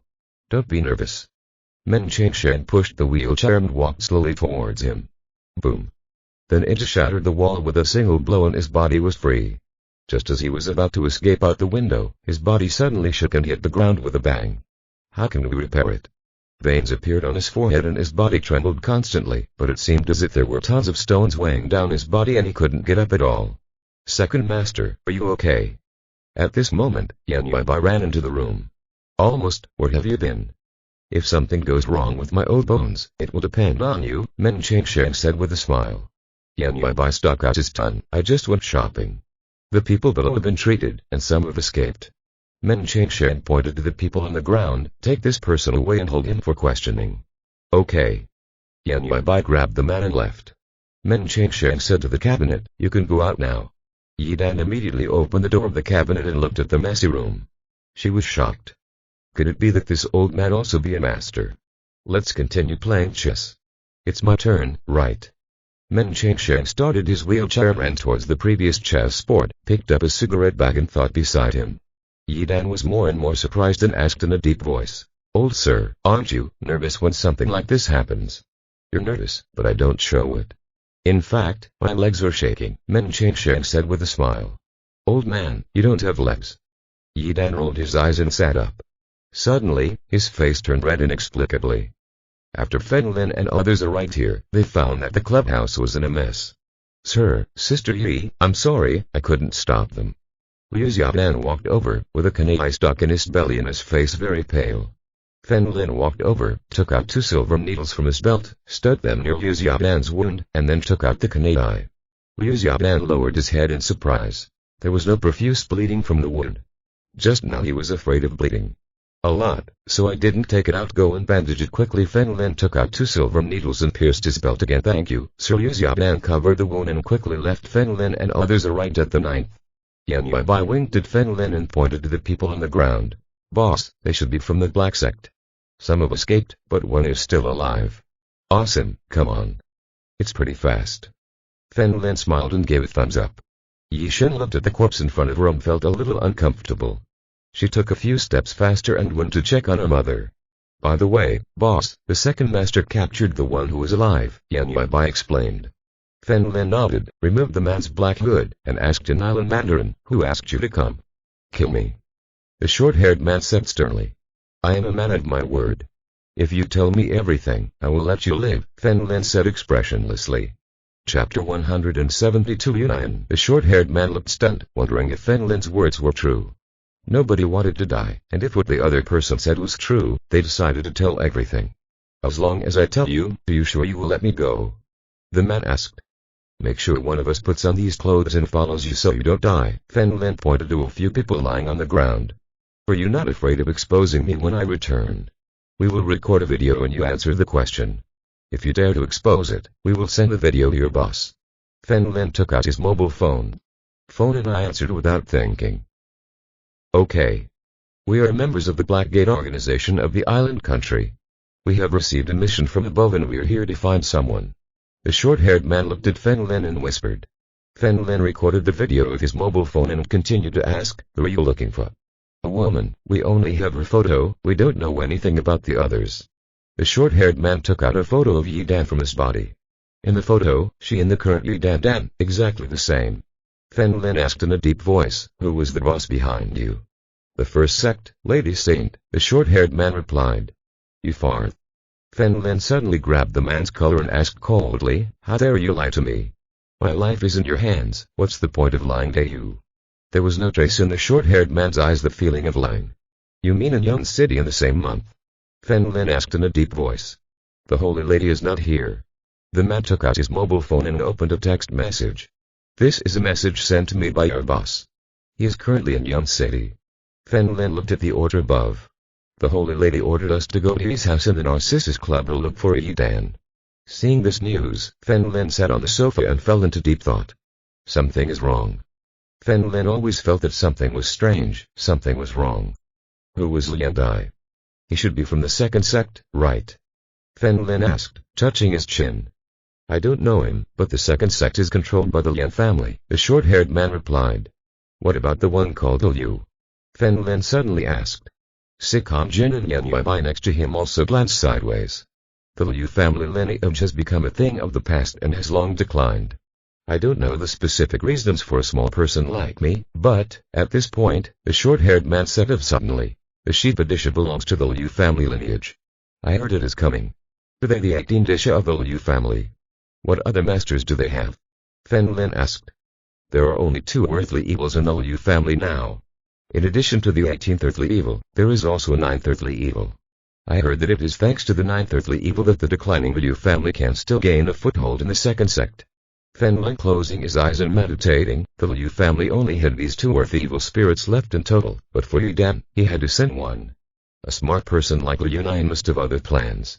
Thinking of this, Fen Lin found someone with a figure similar to him, took off his clothes, and put them on himself. Take me back. Fen Lin put on his hood, revealing only his eyes. Okay. The short-haired man also put on his hood and left with Lin, a village on the outskirts of Yongxinan district. Under the leadership of this man, Lin arrived at a house. Upon entering the living room, there were several people recovering from their injuries. There was only a middle-aged man sitting on a sofa. He was not wearing a hood, he was bald, and he had a cross-shaped scar on his head. Lin narrowed his eyes slightly and turned out to be the realm of resonance. However, the second sect is about to reach the 18th Disha, and the initial resonance stage of the first sect will pale in comparison. Sato, why are you back so late? The bald man looked at the short-haired man who entered. Sir, there are still experts in the Narcissus Club. I was seriously injured and can only hide temporarily. Sato pointed to his waist, which was covered in blood. Sit down and rest. The bald man looked at his phone and asked calmly, have they found it? No. Sato shook his head. After so many years, I said it was impossible to find it. Maybe the other person is really dead. The bald man took out his mobile phone and clicked on the video chat. It ran for a long time before a voice came. The other side. You found it. Hearing this voice, Lin's pupils tightened. Indeed, it was the same month. Mr. Santo, we haven't found it, but there are super strong people in the Narciso Club. We suffered great losses, the bald man said respectfully. Tongju's familiar laughter could be heard, making many people here feel creepy. Find a way to spread the news and let the people of the second sect know that Yidan is in the Daffodil Club with his daughter Yishin, Tongju's voice came. Yes. The bald head nodded vigorously. Lin frowned. How did Tongju know about this? Could it be that the Narcissus Club, or the Yi family, had her covered up? Immediately, Lin shook his head. No, if she knew that Yidan was in the Narcissus Club, why would she notify the second sect? Obviously, she knew that Lin was in the Narcissus Club and wanted the people of the second sect to die. The bald man put away his cell phone, looked at the people around him, and said loudly, Guys, let me translate for you. The saint said that Yidan is in the Narcissus Club. Yes. Everyone around shouted. When we broke into the Daffodil Club, everyone saw Yidan, but there were experts on the other side, so I couldn't kill him. The bald man stood up from the sofa. Tonight we will continue to kill and let the second sect believe that Yidan is there. Yes. The people around him continued to shout. Wei family. Liandai sat on the edge of the cliff, looking at the primitive mountains in the distance, drinking tea. Next to him, Eika was playing a mobile game. At this time, Weizhen walked quickly from a distance. Sir, something big happened.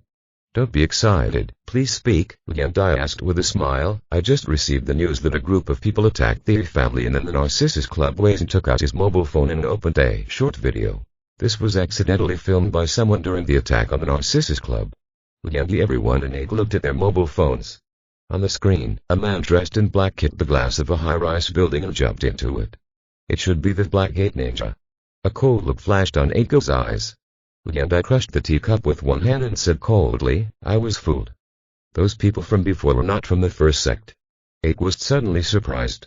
The ninjas from the black sect were the henchmen of the first sect. He was obviously one of ours. Why did he attack the Narcissus Club? This way, the previous big beard was not the first sect at all. Is it possible that people from other sects also want to get involved? At the same time, in an ordinary small hotel, a middle-aged man with a Chinese character face and a short haircut was sitting on a chair. He was wearing a black earring in his left ear. She is on a video call with someone. There was a woman talking on the phone, dressed in normal black casual clothes, with long black hair scattered randomly, a standard oval face, and a pair of tender and watery eyes. Image of a warm sister. What is striking is her figure, comparable to Zuboying. It seems that the zippers on casual clothing cannot be closed. This person is none other than number 3, Liu Nian, who once died in the night. Chapter 173 The Truth. Zhao Nian, I'm here. This burly middle-aged man is Liu Hu, the 18th Disha of the second sect. Uncle Tiger, the success or failure of our Liu family will fall on you. Liu Nian's face was very solemn. Now the eyes of the first sect and the Lian family must focus on the Yi family. It is because of you. Good actions. Opportunity. Zhao Nian, you are as wise as your father. We believe that the Liu family will definitely flourish in you again. Liu nodded vigorously and said with a smile. They never imagined that the Yi family would just use it to confuse their prey. No matter how good Uncle Hu was at acting, who would have thought that Shiba Disha without a city would be a thoughtful person? Liu Nian raised the corner of his mouth slightly. Uncle Tiger, I'll wait for you. Triumph, Fen Lin silently retreated and continued to lurk here. It was useless.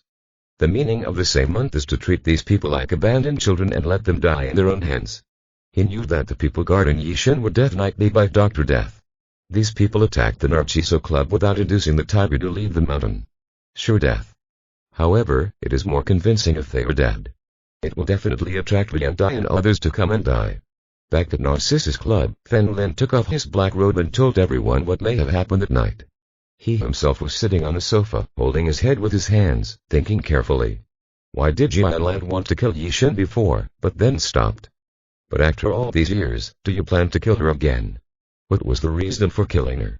Suddenly, Fen Lin suddenly raised his head. Now he needed to know one thing, whether the people from the first sect wanted to kill Yidan or the second sect. It's time to let them choose. Fen Lin got up from the sofa and called his superiors Kong Jin and Yan Yuebai to go to Yishan's office together. Yidan Zhang and Men Changsheng were playing chess.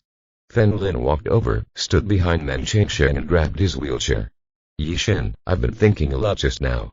We're preparing to retreat, Fen Lin said expressionlessly. Retired. What do you mean? Yishan's expression changed and he stood up suddenly. The land of the 9 netherworlds is too powerful. I heard that the one who came here this time is a master of the Disha level. To be honest, it is a bit exaggerated. Fen Lin pushed Men Changsheng's wheelchair and turned around. And shook his head slightly. Your mother, I have been keeping the secret, and now I don't even know whether the enemy is the first sect or the second sect. I don't need to take risks. You should too. Prepare to retire. The Song family's wealth will be handed over to you. After saying that, Fen Lin pushed the wheelchair and said to Sakam Jin and Yan Yuebai next to him, let's go.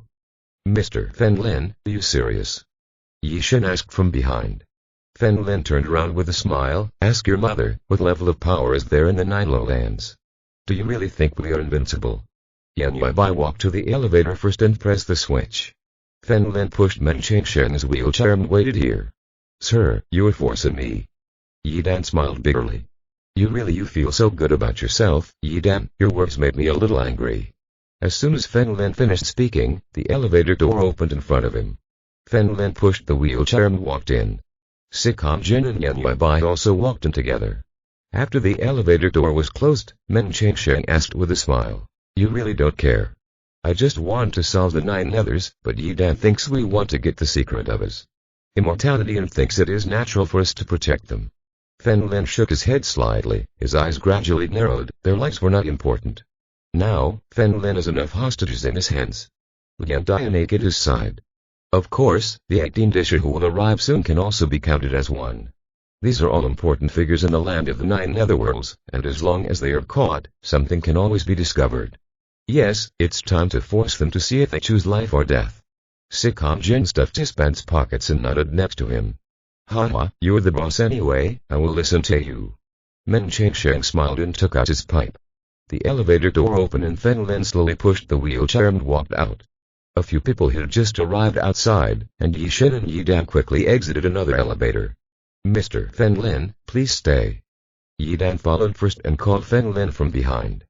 I'm willing to tell you something and please stay. Yidan, even if you tell us, if we are in danger, we won't worry about you. Fen Lin opened the back door of Wuling Hongwen. Sir, you may not know what I went through back then. I must keep this oath, but I am willing to tell you other little things. Yidan walked out and grabbed Fen Lin's arm. You are my daughter's benefactor. You are my benefactor. I apologize for what happened before. Okay, Fen Lin nodded and pushed the wheelchair back. Yidan sat on the sofa next to him, remembering the past. My man is from the second sect, Yidan whispered. Fen Lin frowned and asked, why did the people of the second sect kill you? Actually, the second sect probably didn't want to kill me. What they wanted to kill was my daughter, so that this man would never succeed. Yidan didn't pause for a moment, his expression a little confused, but I'm curious, my man is dead, no one should know that I have his flesh and blood. Maybe your man said it himself, what is it? His name? Fen Lin asked. Liu Yongya, Yidan said. Your surname is Liu.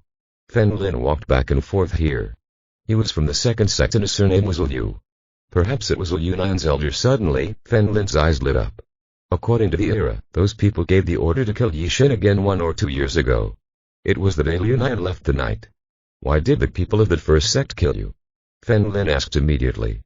I don't know, maybe he wants to reveal the secrets to me, Yidan explained. I needed proof, now I can only find one person, told you. Naturally, Fen Lin was very happy to let the infighting in Jialand escalate. Fen Lin dialed the number of the same month, and after a while, the person on the other end connected.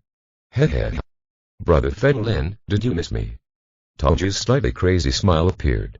Tongju, let me ask you something. This matter is related to your first sect. Shall you stop shouting, so I won't say anything you ask me, Tongju said indifferently. It's your grandmother's, Shao Yu. This matter really concerns your number one sect. Fen Lin paused and asked in a deep voice, why did you kill Yidan and Yixin?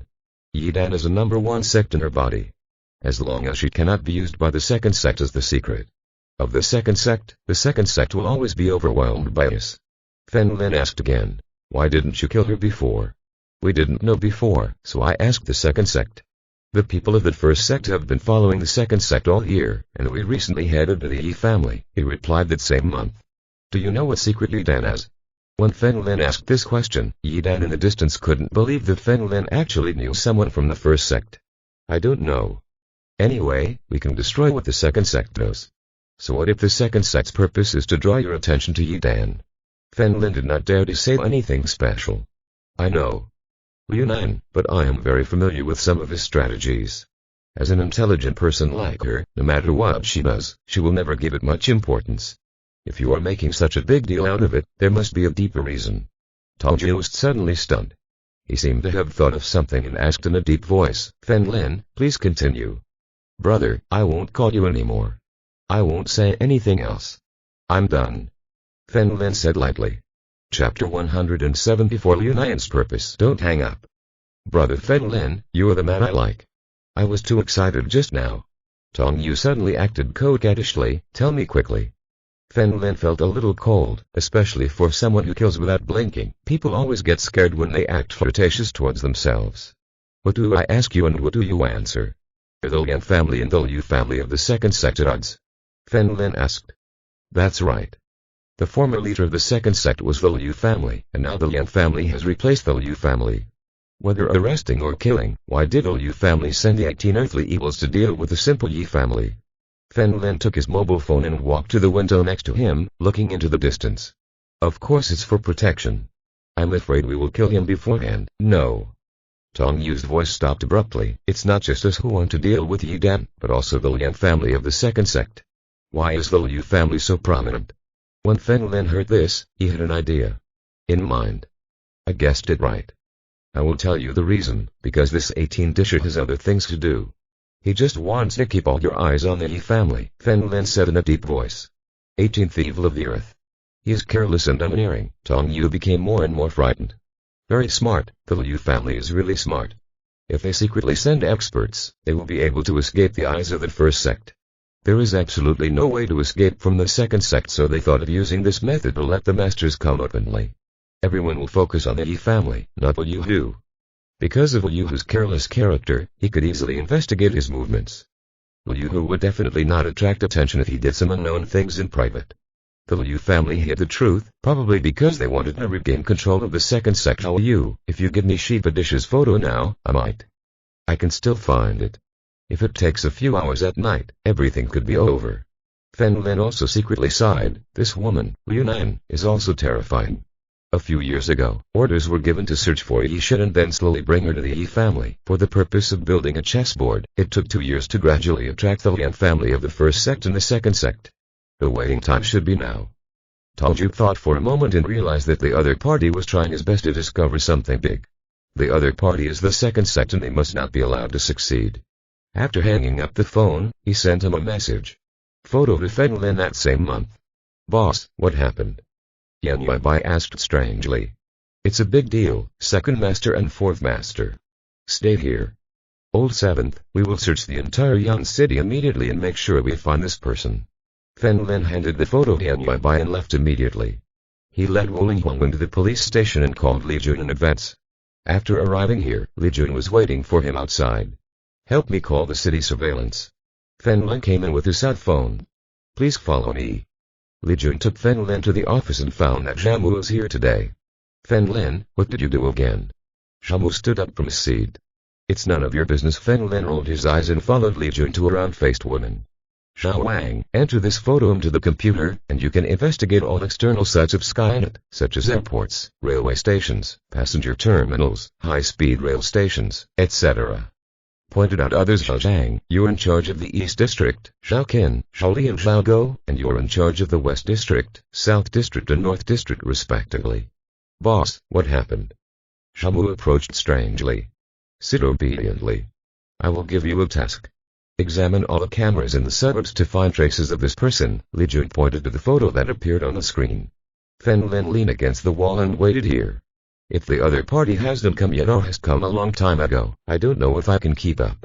Feng Lin waited here for half an hour, but to no avail. He had no choice but to look for it himself.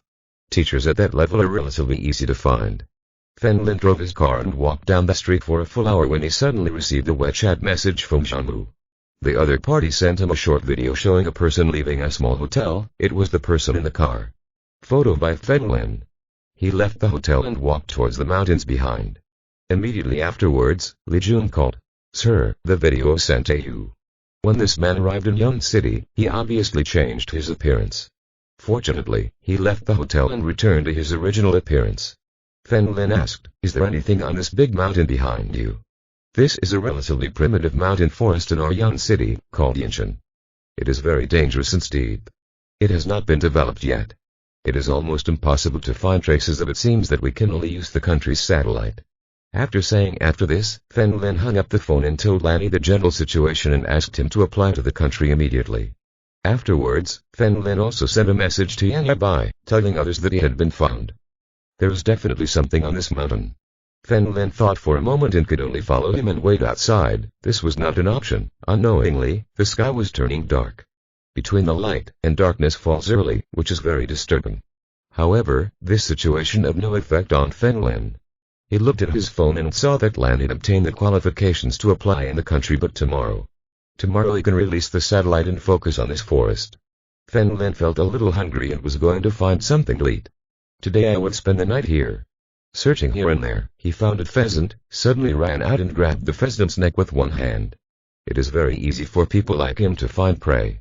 Find a clean place. Feng Lin can start a fire in 3 strokes, 5 divided by 2. After skinning the pheasant, he dug some dirt from the nearby stream and prepared to make a beggar's chicken. Wash some large, clean leaves, wrap the pheasant, then cover it with soil and wrap it. Finally throw it into the fire. Feng Lin raised his head, jumped onto the horizontal branch of the big tree, and took a nap against the big tree. Suddenly, Feng Lin looked into the distance. Someone. The other party should have noticed the fire here. Feng Lin was still leaning against the tree and did not move. If it were the 18 earthly demons, I would be very excited. As long as you pretend that you can't beat him, take the opportunity to escape, and then follow him, you will know what he is going to do. Suddenly, a short-haired woman wearing black sportswear burst into Feng Lin's sight. She gave off a very fierce feeling, with a cold look in her eyes. He covered his shoulder with one hand, holding a dagger in the other, and looked round cautiously. At this age, he can reach the middle stage of the transformation realm. He is very strong and must have a lot of background. Feng Lin murmured in his heart, but judging from the other party's appearance, he must be injured. The other party cautiously approached the flame, looked around, then raised his head and discovered the forest seal in the branches. Get down. The woman raised her dagger, pointed at Feng Lin and shouted. Feng Lin pretended to be scared. Why are you holding a knife? You can't be a bad guy, right? Come down. Believe it or not, poof. As the woman spoke, a mouthful of blood spurted out. Chapter 175. Do you know who my dad is? What are you looking at? I have a lot of blood. What if I might a little? The woman kicked the big tree, dropped down. Feng Lin grabbed the trunk and carefully slid down. He watched this woman carefully. She gave off a coquettish and stubborn feeling, and she seemed difficult to get along with. Beauty, I didn't provoke you. Feng Lin sat by the fire and said calmly. Why are you here? So he looked around carefully and found that there was no one else, so he was sitting opposite Feng Lin. Me. I ran away from home and had a conflict with my family. Feng Lin made up a random reason. Get out of here as soon as it's dawn. It's very dangerous here. So he coldly looked at Feng Lin and took off the black jacket he was wearing. He was wearing a white short-sleeved shirt underneath and the blood had stained the white area red. Are you injured? Were there wild animals here? Feng Lin asked strangely. It's a lot of nonsense. Just leave, otherwise you won't know how to die. Sui took out a dagger, dug directly into the wound, and took out a sharp branch. Ugh. He gritted his teeth and said heavily, took out the ointment from his pocket, applied it to the wound, and then put his clothes back on. Fen Lin raised his eyebrows. This person was no ordinary person. Boom. Suddenly, there was a loud noise in the distant forest. Seeing this, Sui immediately used a dagger to lift the dirt off the ground and cover the flames. In a moment, the burning flame went out. Fen Lin didn't say anything. Anyway, his beggar's chicken was already cooked. Don't light a fire tonight. Be careful of being discovered. Sui looked at Fen Lin coldly. Why? I have chicken here. Since everyone is here, I will invite you. Fen Lin took out his beggar chicken, smashed the surrounding soil with a stone on the side, and discovered the wrapped leaves. The fragrance suddenly spread. They wanted your chicken, they want your life. Sui leaned against the big tree and gradually closed his eyes. However, the smell of chicken was clearly transmitted to his nostrils. He held his stomach and swallowed. Boy. Bring me some. I will not give it to you. Fen Lin tripped and said to himself, it would be better if there was salt and cumin. Brat. Believe it. Or not, I will kill you. Bring it. Sui shouted coldly and pointed a dagger at Fen Lin. My name is Fen Lin, what is your name? Fen Lin stood up and walked towards Sui. My name is Sui. Don't ask any more questions. It will be good for you, Sui said coldly. Fen took out a chicken leg and walked over to hand it to Sui. Sui caught it, without saying thanks, and started chewing on it. I haven't asked you why you came here. Do you have any conflicts with your family? Fen Lin asked with a smile. Sit down and stop talking nonsense, Sui said hesitantly as he ate the meat. Fen Lin was about to continue asking when his eyes suddenly looked at far away and another person came, who was at the intermediate peak of the transformation realm. Fen Lin couldn't help but frown. This woman's injuries were not caused by Shibari's beating. It's normal to think about it. If the 18 earthly demons attacked, it would be impossible to escape in the transformation realm. It smells so good. I heard a sharp voice from a distance, which sounded like that of a eunuch. Sui's expression changed. He threw the chicken leg on the ground, grabbed the dagger, and stood up suddenly. With the help of the faint moonlight, I found a thin old man standing on a branch in the distance. Sui, I finally found you. The old man jumped down from the branch, noticed Fen Lin next to Sui and smiled. I didn't expect there to be a helper. Wow. As he spoke, he casually threw a flying knife and the target was Fen Lin. Click. Sui suddenly slashed to the side and the dagger hit the flying knife, causing it to the flying knife deviated from the trajectory and fell to the ground. He stood in front of Fen Lin and said coldly, run. Hey, it's the pretty boy. The old man laughed sarcastically, it can't be your brother. Baiji Insects Jr., right? Baiji Insect. Fen Lin's expression was a little surprised. Fen Lin had heard of the sect and it was very close to the country. Although it is not a formal cooperative relationship, they will help if something happens. Unexpectedly, this woman was from the Baiji sect. Damn hermaphrodite. Come duel if you can. Sui said coldly. Haha, although I am stronger than you, I am also injured. I can rest assured, so I won't take any risks. The old man quickly ran to Fen Lin, we have a hostage in hand, why are we afraid that we won't be able to deal with you? Run. What are you doing standing there stupidly? Sui looked at Fen Lin, grabbed the dagger, and faced the old man. Who do you think you are? Do you know who I am? Fen Lin put his hands in his trouser pockets and looked at the old man with an arrogant tone. The two people who were about to attack stopped. Who are you? The old man asked in a deep voice. Do young masters from other sects also come? The more people there are, the lower the chances of getting the treasure. My name is Fen Lin. Do you know who my father is? Fen Lin shouted coldly. The old man swallowed and waited silently for the next sentence. My dad is the boxing runner-up in the Young City Championship. Fen Lin said proudly. I will kill you. The old man suddenly rushed towards Fen Lin, who had just been scared by this child. Sui was also stunned for the first time. When he reacted, he found that the old man had already arrived in front of Fen Lin. He secretly thought that something was wrong and threw the dagger with all his strength. The old man who was about to attack Fen Lin suddenly widened his eyes, filled with fear. He felt like his body couldn't move. Before he could finish his words, Sui's dagger hit him on the back of the head and the old man fell on the spot. Sui breathed a sigh of relief, walked over, took out the dagger, and sat on the ground again. Fen Lin stepped forward, touched the other person's body, and found a smartphone inside. Using the other person's fingers to unlock the fingerprints, Lin also sat up. How strange, aren't you afraid? Suyi asked in surprise. My father was a boxing runner-up and sent me to join the army. Lin flipped through the messages on the other party's phone to see if he could find anything useful. Do you know the situation now? You will leave immediately tomorrow morning. Staying here will cause trouble. Suyi leaned against the big tree and closed his eyes, but his ears were paying attention to the movements around him. You were able to kill him thanks to my contribution. If it weren't for me, you wouldn't have succeeded in the sneak attack. Lin looked solemn. I want to know what happened here. Suyi asked flatly. Do you think I will tell you? Lin nodded. Yes, you will leave anyway.